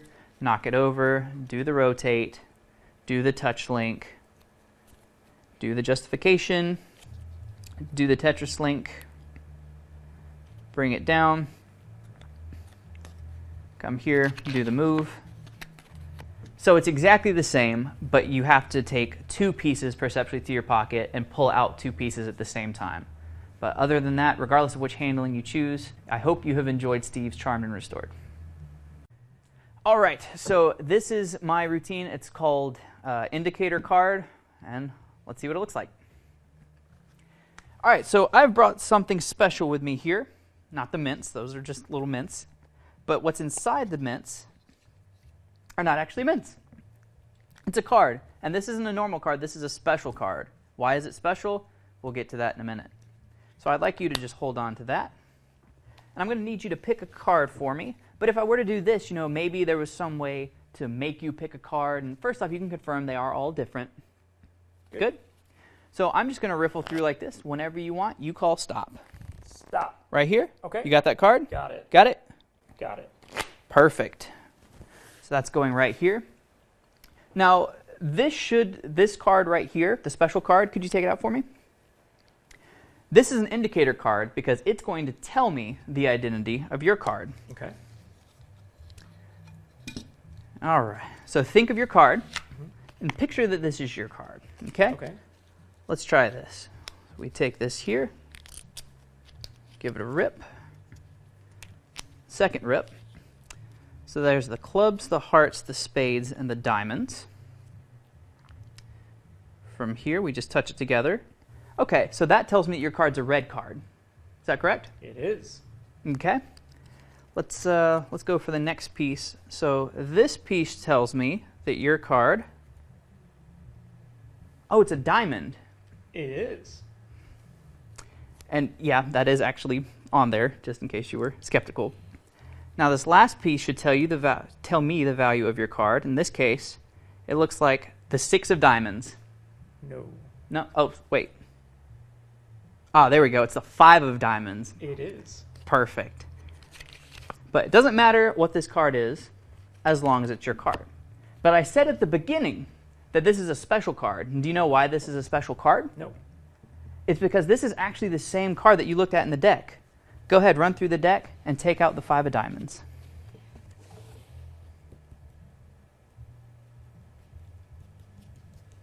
It is missing. And there you go. The 5 of diamonds. All right, so here's the explanation for indicator card. This is a lot of fun to do. I'm going to teach you a sleight of hand way, and I'm going to teach you the way that I did it in the video, which uses a gimmick, and I will show you how to make the gimmick. It's super fast, it's super easy and effective.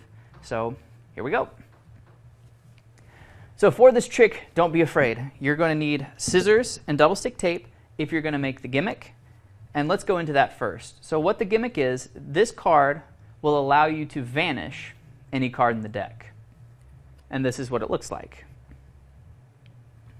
It doesn't look like much at first, but what it's going to allow you to do is when you riffle up the cards, it's naturally, you're going to feel it pop and you're going to feel it stop. So you're just going to try to time that, call stop whenever you want, stop, boom. And you're going to hit that card every single time. That way, when they go through, that card is no longer there because it has been taped to the back of this card. So at the end, I will teach you how to make this, but for right now, let's go through the routine. So that card starts out in about the center of the deck. In my case, I'm using a 5 of diamonds as my force card. So I have a duplicate 5 of diamonds folded in perfect quarters. And just like in Charmed and Restored, you're going to have your gimmick one piece flat without the magnet. Set the duplicate card on top. Now take your magnet piece and sandwich that here. So now you have this perfect little packet. This goes inside the tin with the opening of the tint facing you. This is closed, put in your pocket, and you're ready to go. So the routine begins. You come up to somebody and you talk about, this is a special card. It's not just a normal card. This is actually a special card. And we'll get to why it's special in a minute. And I love that kind of double speak, that double meaning, because it's the ultimate kind of kicker and callback at the very end. It's like, this is a special card. I'm not going to tell you why it's a special card because we'll get back to it later. So go ahead, hold on to it for me. You can get them to hold on to it. You don't have to. You can leave it on a table if you're table hopping. Whatever you want to do. So say, we're going to need you to pick a card. And this one's just for me, but you're welcome to. I get 6 satisfaction out of this when I say, if I were to do this, I may make you pick a card. I may force one on you. So instead, let's do this. But bygones be bygones. You go through, they call stop. What do you know? It's that card. Who would have guessed? You give that to them, or you set it on the table, depending on your preference and your location. And then you say, I'm going to need that special card back. Get the 10 or pick it up off the table. Open it up. Say, this card is a special card. It's going to tell me, and now you're going to do the same move as in Charmed and Restored. This is going in here. Thumb is going in, and I'm umbrella-ing the entire thing as I steal off the gimmick. So I want you to imagine that this is your card, and it's going to tell me something one piece at a time as to what the identity of your card is. You now go into the same tearing and restoration process as possible. Tear, tear, go into the false count. I like to throw in the suits at this point just to kind of emphasize that there are actually 4 pieces here. So we got the clubs, the hearts, the spades, and the diamonds. All right, watch. And now you're just going to reveal bits and pieces of the card. So it's here. Okay, so that tells me that your card was a red card. And of course, they will confirm this. Do the move, get ready for the next section, and say, all right. So now we got a heart or a diamond. You do the touch link, and you say, ah, it's a diamond. And you're going to be getting reactions during this whole thing. It's like, and yes, this really is on there. Take off the last piece. And now, what is the purpose of the Tetris restoration? Like, yeah, it's a cool visual being here, but this gives it an actual reason because of the miscall. You come here, you say, this card tells me that your card is the 6 of diamonds, or you can say 4 of diamonds. But regardless of what card you're using in the deck, you're just going to miscall it, or off by 1. So you're here, and then when they say no, you say, oh, I apologize. Because I don't like to give them the chance to tell me what it is, because like, it'd be like, oh, the 6 of diamonds, and say, no, it was the 5 of diamonds. I don't want that, because as soon as I get a no, I want to cut them off immediately and be like, oh, I'm sorry. Oh, it's a 5 of diamonds. And now I look at it, and I miscall it. What sane person does that? That's why it works so well. We go in, we finish the umbrella move. Boom, it's restored. It's a special card because that's your selection. At this point, you can hold out, you can ditch in the mag, or if you have put this away, you can ditch this in the magnet. That's going to get a huge reaction. You wait a beat, and then you say, but do you know why this is a special card? It's because this is actually the same card that you looked at in the deck. Now when they go through the deck, there is no 5 of diamonds. The card that they just thought of has completely disappeared, thus making this a complete paradox. So now let's get into a brief overview of how to build the little card vanishing gimmick. Super simple. It should take you about 1 or 2 minutes and you'll be good. So we're just going to pick any 2 random cards. Let's go, sure. So in this case, we're going to force the 6 of hearts. Okay? 6 of hearts, totally normal. Don't do anything to it. The 2, you're going to trim just a slither, just the tiniest little bit off the top. Because if you go too deep, it's going to be very obvious. So like, if we can look at this gimmick here, you can barely see that little lip right there. Okay? So that's just what you're going to take off. So we take the 2, we trim off just the littlest bit. We take a piece of double stick tape, any kind of double stick tape. So once you've got your double stick tape, you're going to turn this card over with the cut side facing away from you, and you're going to put that double stick tape on the bottom on the undoctored side. So the cut side here, tape, opposite side on the back. You're then going to take your force card, line everything up, stick it down. Congratulations, you have now just made a card vanishing gimmick. This is a super versatile, practical little device. Give it a quick test. We're forcing the 6 of hearts, so they call stop, and looky there, 6 of hearts. They go through, no 6 of hearts, and there you go. All right, so that was the performance and explanation of Indicator card. If you want to use my handling, obviously do it exactly as described, but if you want to do Steve's handling, it's going to be exactly also as described elsewhere. You're just going to go to the pocket instead of being out in the open. Okay, so if you want to do this in a more advanced way without using a gimmick, if you're just on the fly and you want to just get it done in a way to make the card vanish, this is an alternative. Again, this is a very advanced handling. Start out, have your duplicate inside your tin. That's going to go on the right side of your body, whether it be here, your pants, whatever. You're then going to force whatever duplicate that you want, and you can use your favorite force. Let's just say we have it here. What you can do is as you come down, you're going to DPS the card, your diagonal palm shift. So you're going to come in, DPS, as you get them to shuffle. There's your justification for having palmed out the card. As they're shuffling, you reach into your pocket to pull out the 10. And for anybody who thinks like, oh, well, he just folded it and put it in the 10, look how fast that maneuver happens. There's no way you would have had time to do anything. So from here, boom, they've just picked the card, you've shown it around, you bring it down. Actually, could you go ahead and shuffle that up for me? And I've got a 10 here.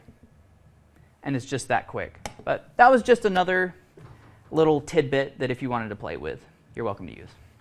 All right, so now we're going to go into yet another handling on how to make a force card disappear from the deck. And this is Steve's preferred handling for that. All right, so whenever I'm doing the indicator card version and I don't have the force and vanish gimmick in my deck, this is the way I prefer to do it. Since Sean does things mostly left-handed, I do it mostly right-handed. This is just the way that I choose to do it. Let's say, for instance, we're forcing the 5 of diamonds, which is the duplicate card that's set up in my 10. The 10 is in my right-hand pocket, just like it is like you've seen previously. And I will simply cut that card to the middle, retaining a pinky break right below it. This way, I can go to somebody on my right-hand side and say, as I riffle through the cards, I just want you to simply say stop anytime you want. And I'll riffle through, timing their stop to right where my break is, and I will hit that break by splitting it right at that portion. This way they can see that peaked card, and it's as if it wasn't ever selected, it was simply glimpsed. And then at this point, I will do a side steal of that card out of the pack, going into my pocket and removing the 10. Now that side steal action, again, quickly looks like this. Force card on the bottom, cut it into the middle, retaining the pinky break. Ask them to call stop as I riffle through. They get to see the card, finish the riffle, still maintaining that pinky break. And as you patter, you're simply going to cover while you can lift up slightly and use your middle finger to kick that card out and into palm from the side steal action under cover of the hand, and then simply take that whole card in palm into your pocket, ditch as you remove the 10, go right into the routine, and at the end, everything can be examined and they're never going to find the duplicate to that 5 of diamonds or whatever card it is that you choose to use. That's just my slight variation on Sean's indicator routine. Now we're going to move on to another one of our preferred routines. All right, guys, we're back with yet another routine. So this is something that I like to call corner piece paradox. I'll go ahead and perform that now. Before we do anything, Sean, I've got something here that might become important later. What I want you to do is just hang on to that, and we may get back to that in just a moment.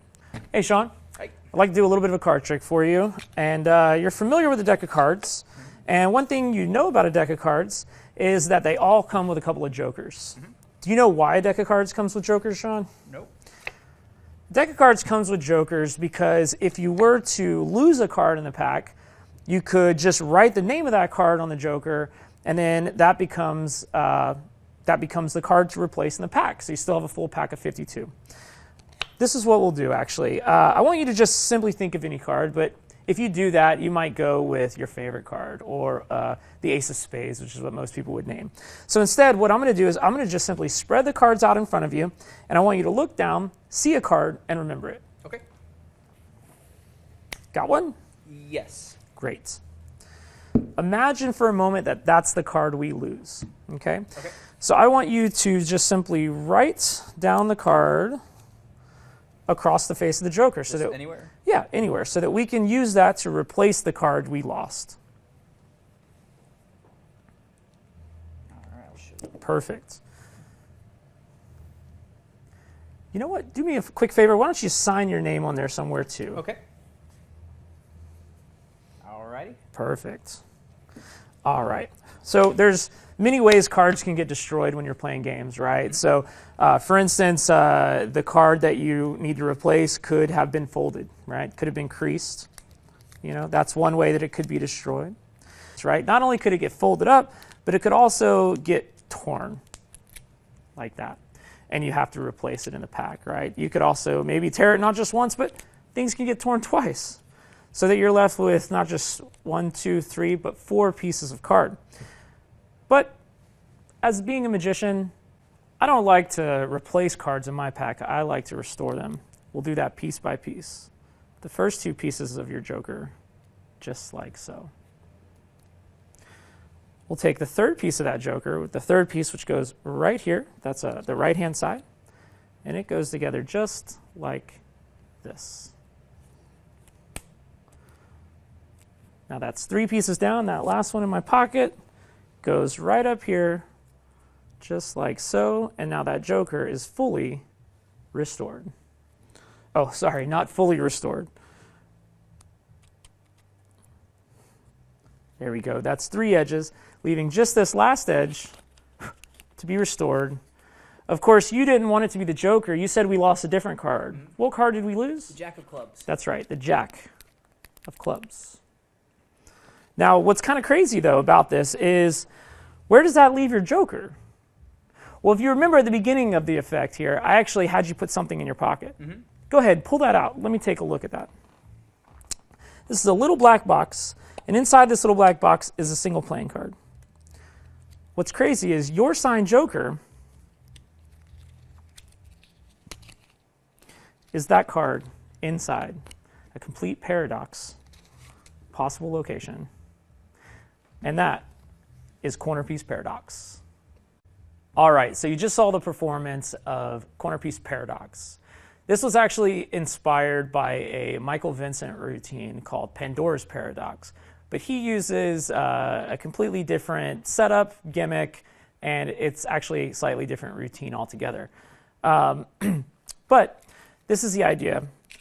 What you're going to use here is a deck of cards that's a pumping deck. This is based on the Quran pumping deck. Basically, I have 6 cards that repeat 8 times, for a total 48 card deck. So this is the, for instance, it could be any 6 cards.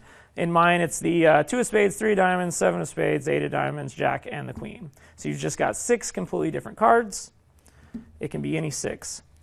Truth be told, this is actually a 52-to-1 deck that I've repurposed for this routine, but you can simply take any 6 cards repeated 8 times throughout the pack for a forcing deck. So the routine starts off by introducing the Mint 10.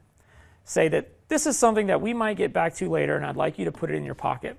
What I actually like to do is start off my set by giving them that routine. Then I'll go into an opening effect of any sort, a middle effect maybe, and then this would be my closer. So this has been in their pocket the whole time, and typically it's forgotten about, which is kind of fun to then reintroduce it at the end of the set. But this is the idea. Pull the deck of cards and draw your attention to the Joker. Say, do you know why the Joker is in the pack? It's because it can replace any card that you might get damaged, destroyed, torn, folded, and lost. Which is great because that gives the justification of why you're then folding cards up and tearing cards up. It plays into the story. Say, in a moment, I want you to just think of any playing card that might get lost in the pack. Of course, if you think of a card, you might think of the Ace of Spades or the Queen of Hearts or something that's predictable. So instead, I'll just spread this deck, have you look down, think of any one that you see. And what's great is you spread the pack, and they're going to think of one of your 6 force cards because that's the only cards visible in the pack. So let's say they think of the Queen of Hearts. Square everything up, and now the deck is basically out of play. You don't have to ask them what the card is. You don't have to guess what the card is. You don't have to do anything because they're going to openly write it on the face of the card. So let's say we lost the one you're thinking of, the Queen of Hearts. So they write Queen of Hearts. And then I like to say, you know what, why don't you put your John Hancock down there so that we know it's the one that you lost. So they'll sign their name on it as well. Let that dry. And then you say, now, how could a card get damaged in a deck of cards that you would need to actually replace it with a joker? Well, it could get creased, right? It could get completely folded in half. And now you're going to fold it in half. I like to fold it with the lip on there like I did in all the other routines. You say, you know, or maybe somebody might, you know, a youngster might get a hold of your deck and they might crease it twice even. And that's when I'll give it the second crease. And, you know, maybe reiterate those creases a little bit just like in the other routines if you want. And after I've creased it up like this, you say, I would put the Sharpie back into my left pocket. At the beginning, you hand them this mint tin to put in their pocket. Inside the mint tin is nothing but a dummy card, pre-folded with my preferred lip. No gimmick, just the dummy card inside the tin, and that's kept in their pocket. The gimmick is going to be in your left-hand pocket with the magnet sandwiched between, just like all the other routines, the L shape of the border facing you so that you can pull it out into finger palm just like it is before. Now, back here. They've put the queen, they've signed it, you've given it the creases that you want, and you take the Sharpie and you put it in your pocket, and that allows you to then finger palm the gimmick into play.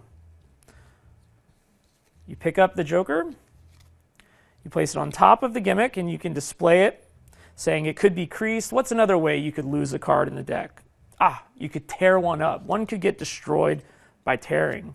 So you go into the same sequence that you do in all the other routines, and you false tear it, rotate, false tear it again, and you do your false count. That's 1, 2, 3, 4 pieces of a joker. But you know what? I'm a magician. I don't like to just take jokers, write down cards, and shove them back in the deck. No, if I'm going to tear up a card, I'm going to restore it. You know what? Let's do it piece by piece. We'll take 2 of those pieces and put them in my pocket. And what I've done here is I've taken just the joker card and I put it in my pocket behind my index. You're going to go ahead and restore the first piece. You're going to go ahead and restore the first piece, just like usual. Now at this moment, you're going to retrieve the card that they've seen, that they've written down from your index. I've got the 6-way forcing deck. I've got the same index in my pocket that I used before. Any index will do, and it has all 6 of those force cards exactly where I need them so that I can retrieve any one that they've said and written down on the joker, right? So I'll reach into my pocket. I know it's the queen. I retrieve the queen from the index, the queen of hearts. Display it just as I did in the other routines. Restore the third piece. Say that's 3 down, 1 to go. Steal away the 4th piece. Fake retrieve it from the pocket. Restore. You get your offbeat, you get your gag. You can readjust if you want to. And say, oh, it's not quite right. That's 1 more angle to go. Of course, if I was going to restore the card with magic, I might as well ring in the exact card I need, the one you said we lost, and that is the Queen of Hearts. So you get a reveal, and once again, I've just placed that on the back, just like before, and I say, you know, that's the Queen. It's almost like the trick is over. You get quite a bit of an offbeat here, so I'll toss that down on the table, and I'll just relax into my pockets. You can, if you want, you know, put the deck away in your pockets to give you a reason, but a lot of times they feel like that's the end of the trick. So I'll just kind of put my hands in my pockets and relax. And somebody might mention, what about the 10 in my pocket, right? Or I'll bring it up after kind of they settle down. But what I'm doing in my pockets, not only am I ditching the gimmick in my left pocket, but I'm retrieving their signed joker from my right pocket. And I'm retrieving it in such a way that the opening is away from me.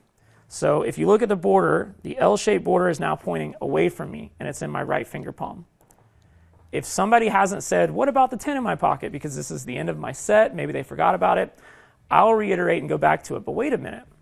If you remember, I had you put something in your pocket at the very beginning of this, right when I got here, before we did anything. Do me a favor, pull that out of your pocket, and let's open it up. So they pull it out of their pocket, they will open it up, and as soon as they open it up, I pinch the card and pull it out and retrieve it so that they don't have a chance to do so. And I pinch it so that the L-shape border is now pointing up and up to my left. Same orientation as the one in my palm. And I say, what does this have to do with anything? Well, remember, a moment ago, you signed a joker. You wrote your name on it. You wrote down any card you ever thought of on it, and it disappeared. This has been in your pocket the whole time, and now we're going to do like a Ted Anneman style billet switch to switch this card out for their signed joker. And that looks like this. I come over, and I unfold the card, and I display it. Now, what just happened? This is the 1 and the 10. This is the joker and finger palm. I'm going to pinch it down here in the bottom left-hand corner with everything pinched shut. And I reach over, and I'll give you an exposed view. This is going to be up chest height, but I'll give you an exposed view. This comes over and simply gets loaded in front as it looks like I unfold it. And now I'm pinching that card behind it. But it looks like I go here and unfold the card. Now I'm going to pinch it here to rotate it. And this goes into my palm, and I use that lip to open up the joker, thus switching the card, right? And it also hides that dummy card behind the joker so that I can come up and show that the joker was the one inside the 10 the entire time. You can steal that away as you hand that off, take back the 10, everything gets justified, going back into your pants pocket, and now they get to keep the impossible located joker, and everything is as it should be. Sometimes I'll do that switch. Sometimes I will do a dump load from Jonathan Cam's Toy Box, which is available on Penguin Magic as a download, and it goes over anything and everything you can do with a 10 and switching cards in and out. Highly recommend it. But you can use the age-old Anneman billet steel, which is very nice and covered. So that's a bit of a monster routine, but you get a torn and restored card, a transposition, a card to impossible location, signed card to impossible location, and a thought of card no less. So that's my rendition of a trick that I like to call corner piece paradox. I hope you guys use it, try it, and enjoy it. Thanks a lot. All right, so this trick is called triple escalation. And what's your name? Dalton. Dalton, nice to meet you. Just out of curiosity, do you know what this is? Like a mint box? Kind of. Check it out. Open it up. See what's inside. Nothing. Nothing? Nothing. All right, you can close that for me. Perfect. And actually, could you hold on to it? Okay. We're going to do a quick card trick. And we're going to do it in 3 different ways. So, person number 1, you are going to physically select a card. So if you would just go ahead, reach in, take one out. Okay, show that to the camera. Does everybody have that? Perfect. Now, person number 2, you're just going to see a card. So we have one selected and one just looked at. So call stop. Stop. Right here. Memorize that card. You got it? Now, person number 3, if this is a picture card, I want you to switch it to a number card just to make it different because you're just going to think of a card. Oh, okay. And if this is a number card, I want you to think of a picture card. You have that? Okay, sure. Perfect. So if you would, go ahead, put yours just anywhere you want in the deck. Yep. And hold on to that for me. Now it's going to happen in 3 different ways. Dalton, what was your card? The Joker. Go ahead, run through face down. Oh, face Yep, down? face down. And you should see one card has reversed itself in the middle of the deck. Yeah. In this case, we've got the Joker. That's cool. So now, for person number 2, what was your card? 5 of spades. The 5 of spades. That's interesting. Could you go ahead and remove the 5 of spades? Yeah.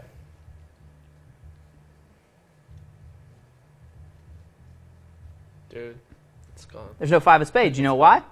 Because person 3 has been holding it the whole time. Go ahead and open up that 10. Oh, yeah. Oh, wait, this was empty. Open it up. See what's inside. Get one card, and you can take that out. Open it up to show everybody. So that's the 5. That's cool.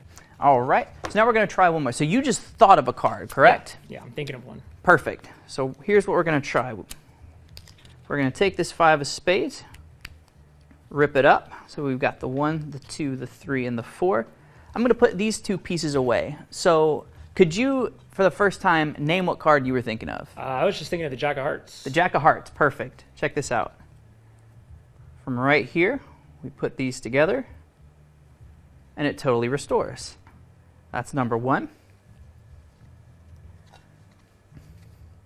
We take this next piece, and with no cover whatsoever, just touch it together, and it links. And for all the naysayers, yes, this is actually on there. And for the final piece, we restore it just like this. That doesn't look exactly right, so let's go ahead and move this down. And one last restoration, just like this. And this card was the 5 of spades. But you selected one. You just thought of one card. And what card did you think of? Yeah, I was thinking of the Jack of Hearts. And that's the Jack of Hearts. Ooh. Nice. Thank you. No problem. All right, so this is the explanation for triple escalation. This is a monster of a routine. Let's break it down. So this is what you're going to need. You're going to need the 2 10s. They can be duplicate, so obviously you're only provided with 1. So if you want to replace that for another brand of mint 10s, you can and just get a duplicate. Or what I would encourage you to do, and what I would do in the real world, is I would go out and I would perform Toy Box by Jonathan Cam. Again, it's available at Penguin Magic. It is like the one-stop shop for all things involving a card in a mint 10. And he teaches all sorts of great loads. So that's what I would do. So that way I wouldn't have to carry around 2 different 10s. I would just use the one and load it secretly. But that's not at liberty for me to teach. So I implore you to go out there and encourage you to pick up Toy Box. But with that being said, for this particular case, you're going to need 2 duplicate 10s. You're going to need whatever card that you're going to be forcing. A duplicate of that is going in one of the 10s. That's closed up and placed in your left jacket pocket. Your gimmick, just your normal TNR gimmick, is going to also be in that pocket. And I would actually stick it to the bottom in the proper orientation. So that way in my pocket, all I have to do is kick this off, and this is ready to go. So this is loaded here. That's that pocket done. This pocket, you're going to have your duplicate case along with your index, whatever index of court cards that you choose to use. In your deck of cards, you're going to need a joker and a double-faced card with a joker on one side and then the duplicate card that you have in the other mint 10 on the other side. And this can be anything. If you want to use the other joker, I believe it has a 5 of hearts on it, and you could replace the 5 of hearts. Whatever you want to do. Or if you don't want to use a joker, you can use just any double-faced card. Okay? And if you're in a pinch and you don't particularly have one of these, all you have to do is take 2 cards, tape them or glue them back to back. You're done. Okay, so your setup, you're going to start with your normal joker on top of the pack, and your double facer on the bottom, joker side up, and different card out. This is all going in the box. The box is going in your right jacket pocket. So, position check. Cards all rigged up. Empty box. You've got your gimmick and your duplicate. Okay? So you begin the routine. You have 3 different people. And in a minute, I'm going to teach you how to do it with just 2. So if you have 3 people, so this is perfect for table hopping if you've got a big group. So you would go to person number 1. You would bring out the empty mint 10. And you say, do you know what this is? Byplay, banter, whatever you want to do. You know, basic human interaction. They look at that. They can verify that nothing is in there. It's totally empty. Now, as they're looking at that, my left hand's going to go into my pocket, and I'm going to get ready. I'm going to push off the gimmick so that it's just loose in the pocket, and I'm going to bring this out in a finger palm. It helps that I'm wearing a black jacket because you get like essentially a built-in black art, even if you do flash a little bit. So this is here. You close this, and you say, now we're going to do a card trick. So then you look at person number 3, do a false transfer, thus retaining the empty mint 10 right here. And this goes in this pocket as you remove the deck of cards. That goes down. Person 3 is holding on to this 10, which is now loaded with a duplicate card for later. We open this up. We're now going to force person 1. All right, so for person 1, you're going to force this top card. For me, I would use the classic force, but for those who aren't familiar or aren't willing to go out and try the classic force, just do something like a rollover force. For those who aren't familiar, you would go to person 1 and you say, you are going to actually pick out a card. Person 2, you are going to just see a card. And person 3, you're going to think of a card. That's why it's triple escalation, because every time the reveals get more impossible, and more impossible. So person 1, this is the rollover force. You riffle through. They call stop. And whenever they call stop, these fingers are essentially going to act as a guide to make this top pack rotate. So your other hand comes underneath. This gets levered over. And you notice how my fingers are catching it like a little ledge. And they lever the rest of it over as you hand this to the person. Okay? So that's top card. We'll leave it face up just to maybe make it easier for you. So they call stop, stop. This rolls off, finishes rotating. You hand them the card. So at speed, stop. You give them the card. You're home free. They show that around. Now as you go to person number 2, you're just going to give the deck a cut. You're going to hold a break. Okay? Now person number 2 is just going to sight a card. They're just going to see a card. So I would do a riffle force in this case. So once again, they riffle through. They just call stop. You lift up at your break, regardless of where they call stop. And you flash this card to person number 2. This is obviously your double facer. Look at that.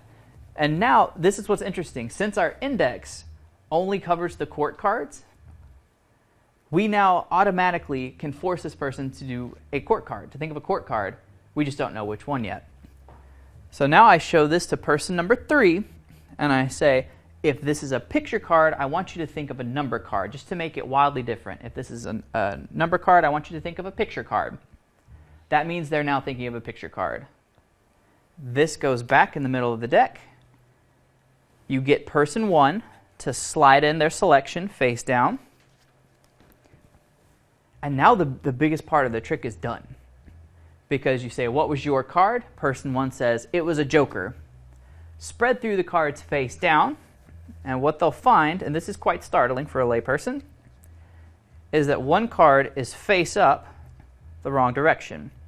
Now, before they get a little trigger happy and take it out or whatever, you want to reach over, since this is your double facer.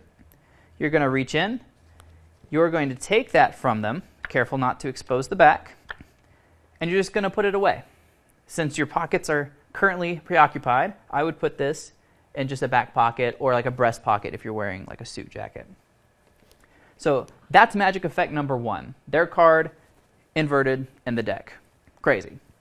Person 2, you just saw a card. You asked them to name their card, and then person 1 could pass the deck to person 2 and have them go through and look for their card. And obviously their card will not be there. And you say, well, do you know why your card is gone? So that's magic effect number 2. The card vanishes from that they just saw from another person's hand. Totally gone. Third magic moment is a production in this formerly empty tin, and it happens to be that card. So person number 3 or number 2 opens that up, shows everybody that that is the card that has just disappeared. Now for the last phase, you need to find out what card this person's thinking of. So I pick up the empty mint box.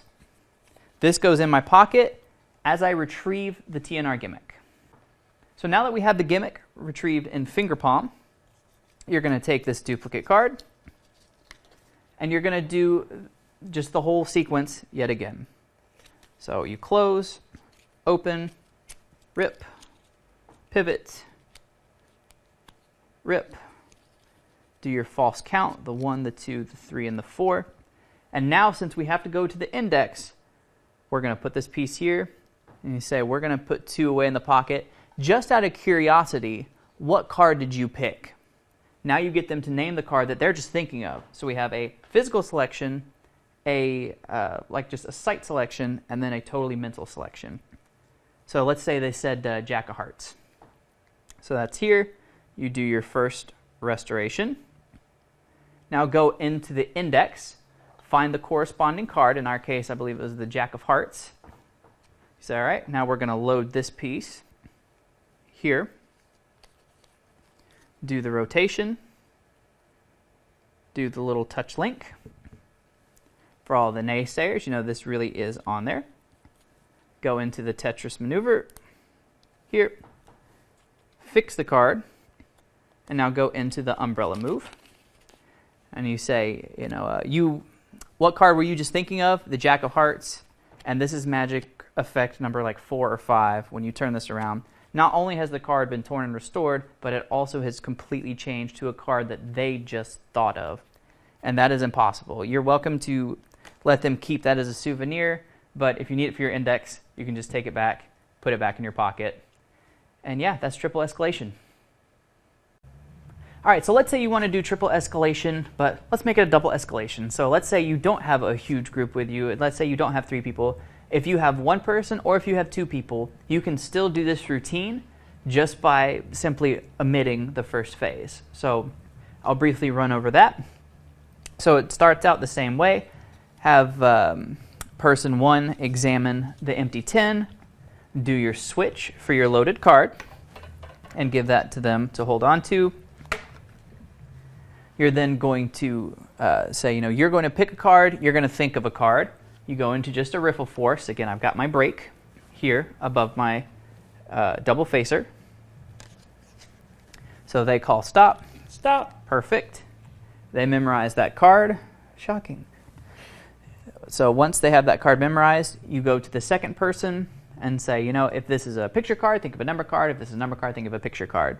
So they think of one of those. So in this case, we'll just say Steve. You can think of both. Okay. So person 2 is thinking of the card, and you give them the deck. And I say, all right, so you saw a card, yes. right? You have a card in your mind. What card was it? Do I tell you now? Oh, no, don't actually tell me now. Have a look through the deck, because one card has now turned the wrong way in the deck. Then they go through, and they say, oh, it's the Joker. No, it wasn't. At this point, you could have the people be like, that wasn't my card, and I never said it was just a Joker.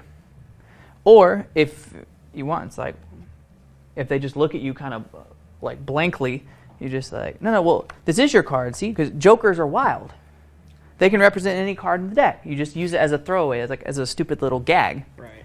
Same thing, so this goes away, and you say, well, what card did you pick? The 5 of spades. 5 of spades, they go through, it's not there. And then you tell them to open up the 10, show what's inside. Now, as they're doing this, you're stealing off the gimmick. You take that from them, and you say, now, you saw a card. You're just thinking of a card, though. Relax, get into your position, and do the same old thing. Ask for which card was theirs. So it's like, so which card were you thinking of or whatever? King of spades. King of spades, perfect. Now you go into it. You do the same restoration as all the others. So you're here. Reach into your index, whichever one they say. In this case, it was King of spades. King of spades. Okay. So King of spades, you're now in position. You do that complicated move. Come over here, do the touch restoration. You said the King of spades, and that is actually on there. Do that piece, Tetris restore, correct, and then go into that final umbrella move to show that the final card has changed into their mentally thought of card. So that is a way of doing it with 2 people, or if you don't have a second person, you can just use the Joker vanish as a throwaway thing. Their card disappears, appears there, and then you say, well, you thought of a number card last time, so let's change it up. I want you to think of a picture card. So that is how you would do it with 1 person, 2 people, or all 3 people. All right, so this is yet another routine. This is something I like to call the law of conservation. And I'll go ahead and go into that now with Sean. Hey, Sean, I actually have this little black box here, and I'm going to set it to the side for just a moment. You just kind of keep your eye on it throughout. We'll come back to that in just a minute. I'm going to have you select any card. So what we'll do is, you know what, I'll just riffle down the side, and you call stop whenever you like. How about that? Stop. Right there? You want to go further or no? That's good. That's good. Right there. We'll give it a cut. We can all see it here. We're all friends. What I want you to do is take the Sharpie and sign your name across the face of the card. There we go. Make sure that dries for you. And you can, yeah, there we go. Cap that for me. Thank you. And if you would, give that deck a cut as well. Okay. So we'll mark that spot. We'll come back to that in just a minute. Okay. Remember the black box that I asked you to keep an eye on? Inside of it is a playing card, a single playing card. And if we dump that playing card out, we'll see that it is, in fact, none other than your signed card. It's pretty crazy, right? But I'm going to tell you how that works.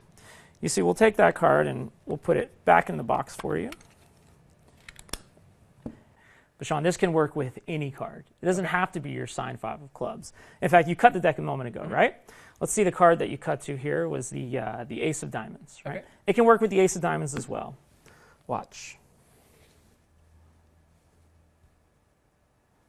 Just like that. Your Ace of Diamonds is now completely gone. That's right. Completely and utterly gone. There's no Ace of Diamonds left in this pack. Nope. That's of course because, just like before, it's now gone back into the 10. Your Ace of Diamonds. You want to know how that works? Sure.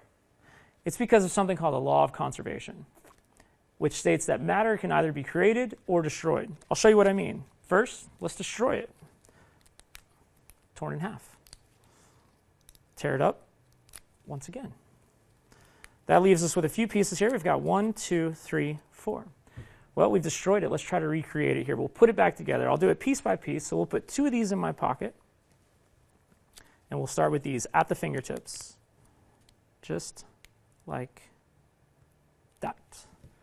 That's 2 of your pieces of your Ace of Diamonds put back together. We'll take the third piece, of course, which goes right here. That's on the right-hand side. And just like that, completely restored. That is, that's 3 down. There's just that last one to go here. And it belongs right here. Oh, sorry, that's not quite right, is it? Let's see here. There we go. That's 3 edges, just leaving us with just this last piece to go right there. Now remember I said matter cannot be created or destroyed. It can only be changed, and that's why this Ace of Diamonds has now become your signed 5 of clubs. Mm-hmm. And that's because over here in the deck a moment ago where you lost it is of course your Ace of Diamonds. Cool. All right, so you just saw the performance for the what I call the law of conservation. And to set it up, you're going to need this. So you've got your 10, you've got your gimmick piece sandwiched together with the magnet in between. And for explanation purposes, I'm going to use the Ace of Diamonds. What I've done is I've folded the Ace of Diamonds with a little lip, just like I always do. And we're going to sandwich it in just like we always do with the gimmick piece, the card, the magnet, and the other gimmick piece. This all goes into the 10. And it's set aside for later.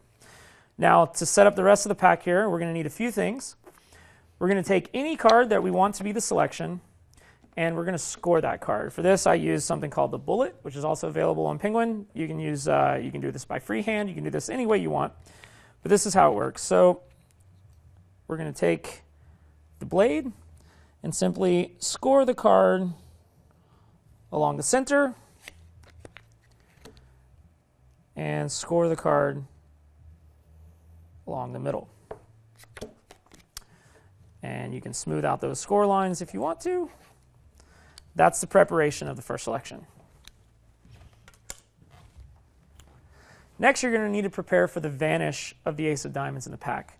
And to do that, we're going to need what's called a roughing stick. You can use any kind of wax or any kind of roughing stick on the market. And what we're going to do is we're going to take any indifferent card, and we're going to rough it along the lower half, like so. A few rubs up to the middle point of the card, and that's now roughed on the lower part of the back. I actually chose a card that has a off-centered pip design so that it can indicate which side is up, which side is down. So I know that the pip is up at the top here, so the rough must be on the bottom of the back like that.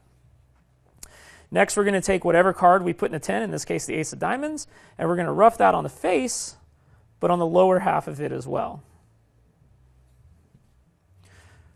We take the 8 of clubs that we scored, put it in the middle, put the 7 of clubs on top. We'll get rid of this. Now, you can have this packet prepared ahead of time, and you can cop it into the deck, bring it into the deck however you want, or just have it preset into the pack. And what you want to do is you're going to take the bottom card that you roughed on the back, and you're going to cut it to the top. You can do a double undercut. You could just preset up here with that card that's roughed on the back on top, your force card on the face, and the card that's in a 10 roughed on the face, second from the bottom. So now we're going to start the effect. What we do is we bring out the mint 10 and we show it around and we say, this is a little special black box. All I want you to do is keep your eye on it throughout the routine, and we'll kind of set it off to the side, right? Now we're going to force the 8 of clubs. You can use any force you want. I actually use John Guastaferro's ballet cut, but any force that forces the bottom card on the pack without altering the order of the deck is fine. Briefly, to go over the ballet cut, which I would recommend getting John Guastaferro's Penguin Live lecture, which he goes over this in full detail. But all you're going to do is, like a riffle force, riffle down the side of the pack. They call stop anywhere they want. The beauty of this force is you can literally stop where they want, and you're going to cut it where they said stop. That's why I love it.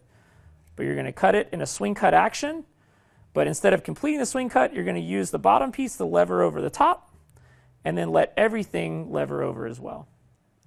So, like I said, John Guastaferro will explain this in full detail, but use any force you want. This is the one I prefer. They call stop, and you flip everything face up. Next, we're going to have them sign the face of the card. They put whatever they want on there, and you cap it up.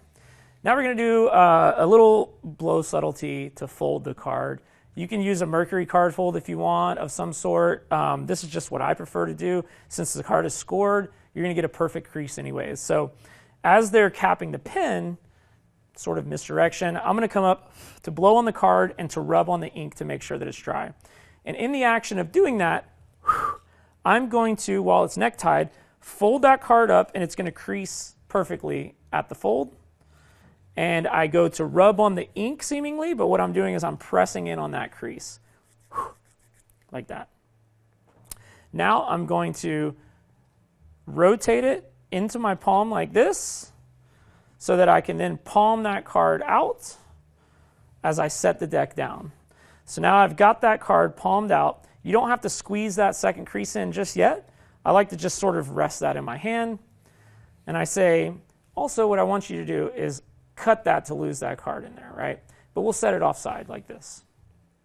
I'll come back to that in just a moment. And then I redirect their attention back to the mint 10. I say, what's inside here is nothing but a playing card. But what playing card could it be? And now you're going to do, you're going to use the magnet in a 10 to kind of retain that card in there as you do a shuttle pass type move to dump out this card. I like to try to catch that card and do kind of a Tommy Wonder ring box kind of drop, which is nice. Where you just are, instead of the shuttle pass, you're actually just going to trap that in there and then shake it out, which is kind of nice. Open this card up to reveal that it's their signed card, is now traveled into the box. And then you kind of get an offbeat there as you fold this card back up, and now you're going to crease it heavily on that scored section to get a perfect crease. And you reiterate, it doesn't have to be your signed card. It could be any card that travels to the box. I'll show you what I mean. We'll take your signed card and we'll place it back in the box. And what I've done is I've rotated this so that it's in position for the move at the end, right? And I say, we'll put your card back in the box. I open the box with one hand, and I feign putting the card in there as I palm it away, revealing the other card that's already preset in the box. We set the box back down. You can have somebody put their hand on it if you want. That's fine. I'll pick up the marker.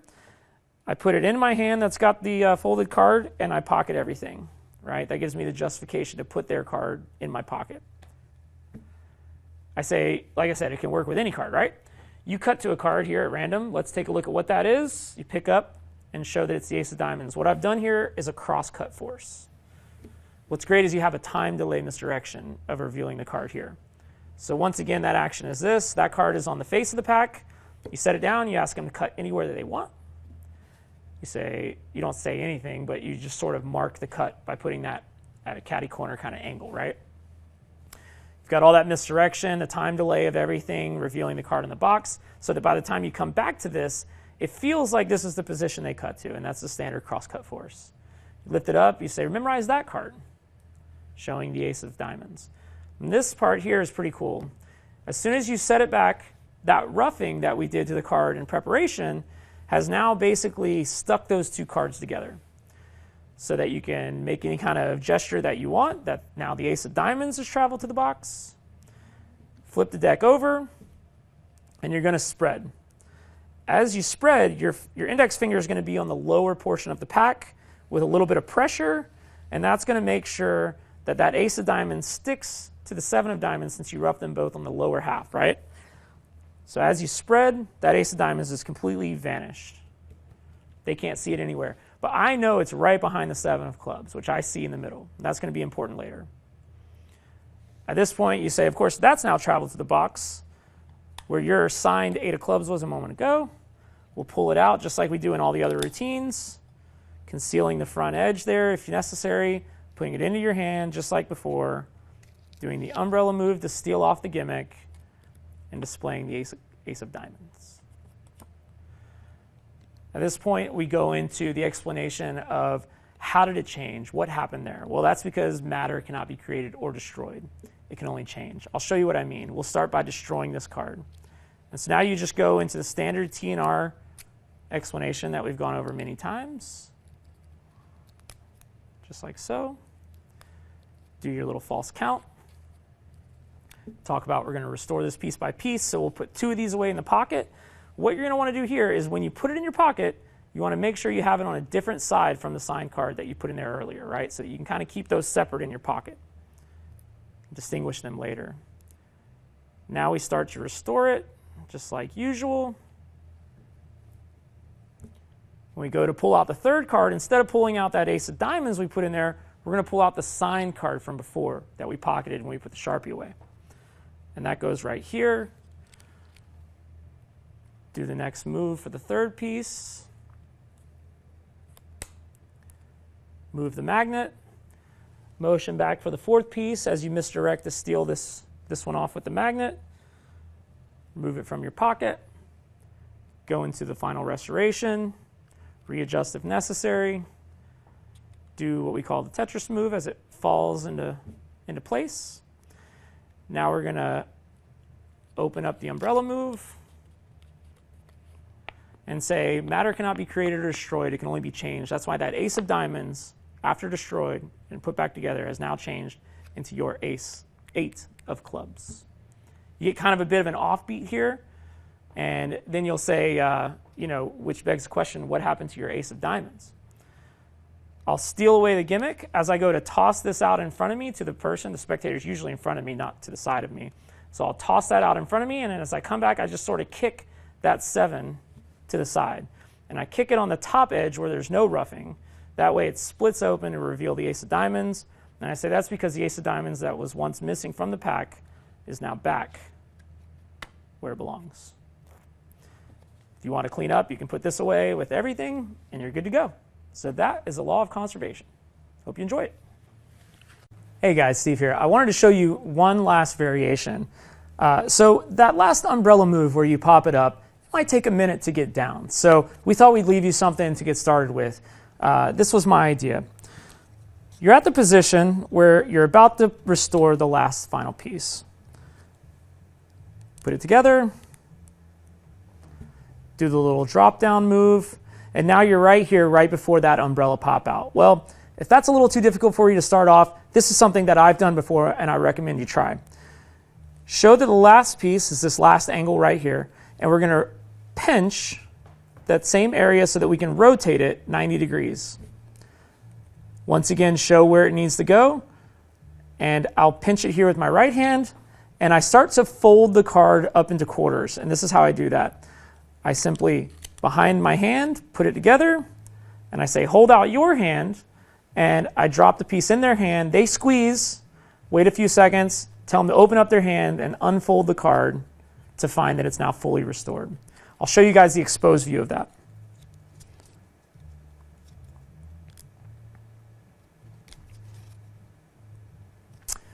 We're at this position here. You're going to pinch and rotate so that you're holding it like this.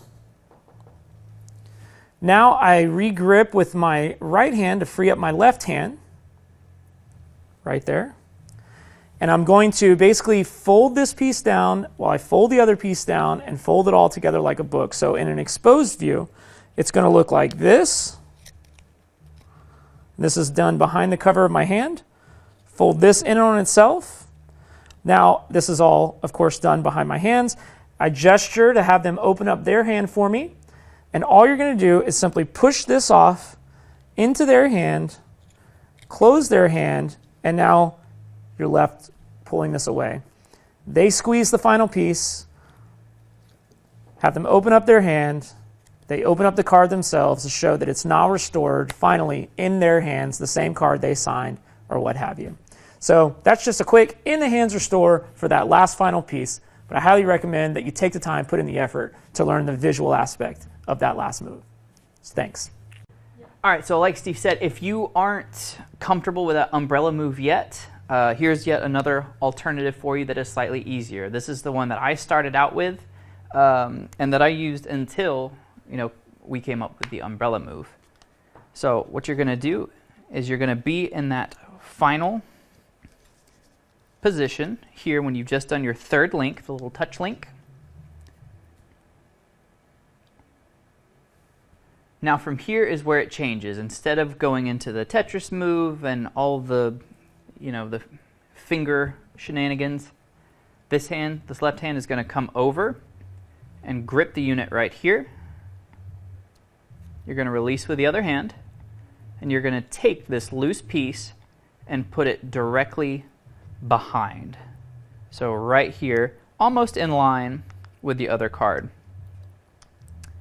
From here, all you're going to do is take this entire unit and fold it in on itself so that the gimmicks coalesce.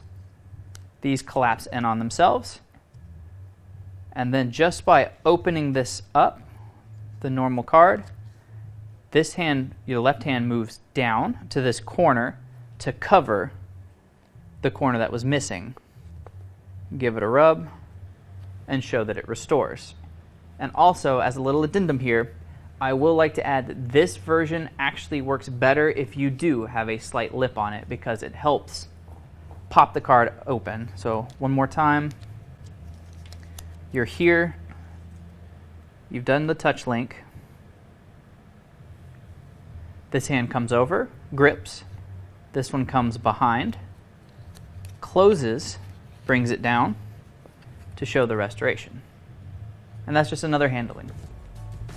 All right, guys, that does it for our TNR project.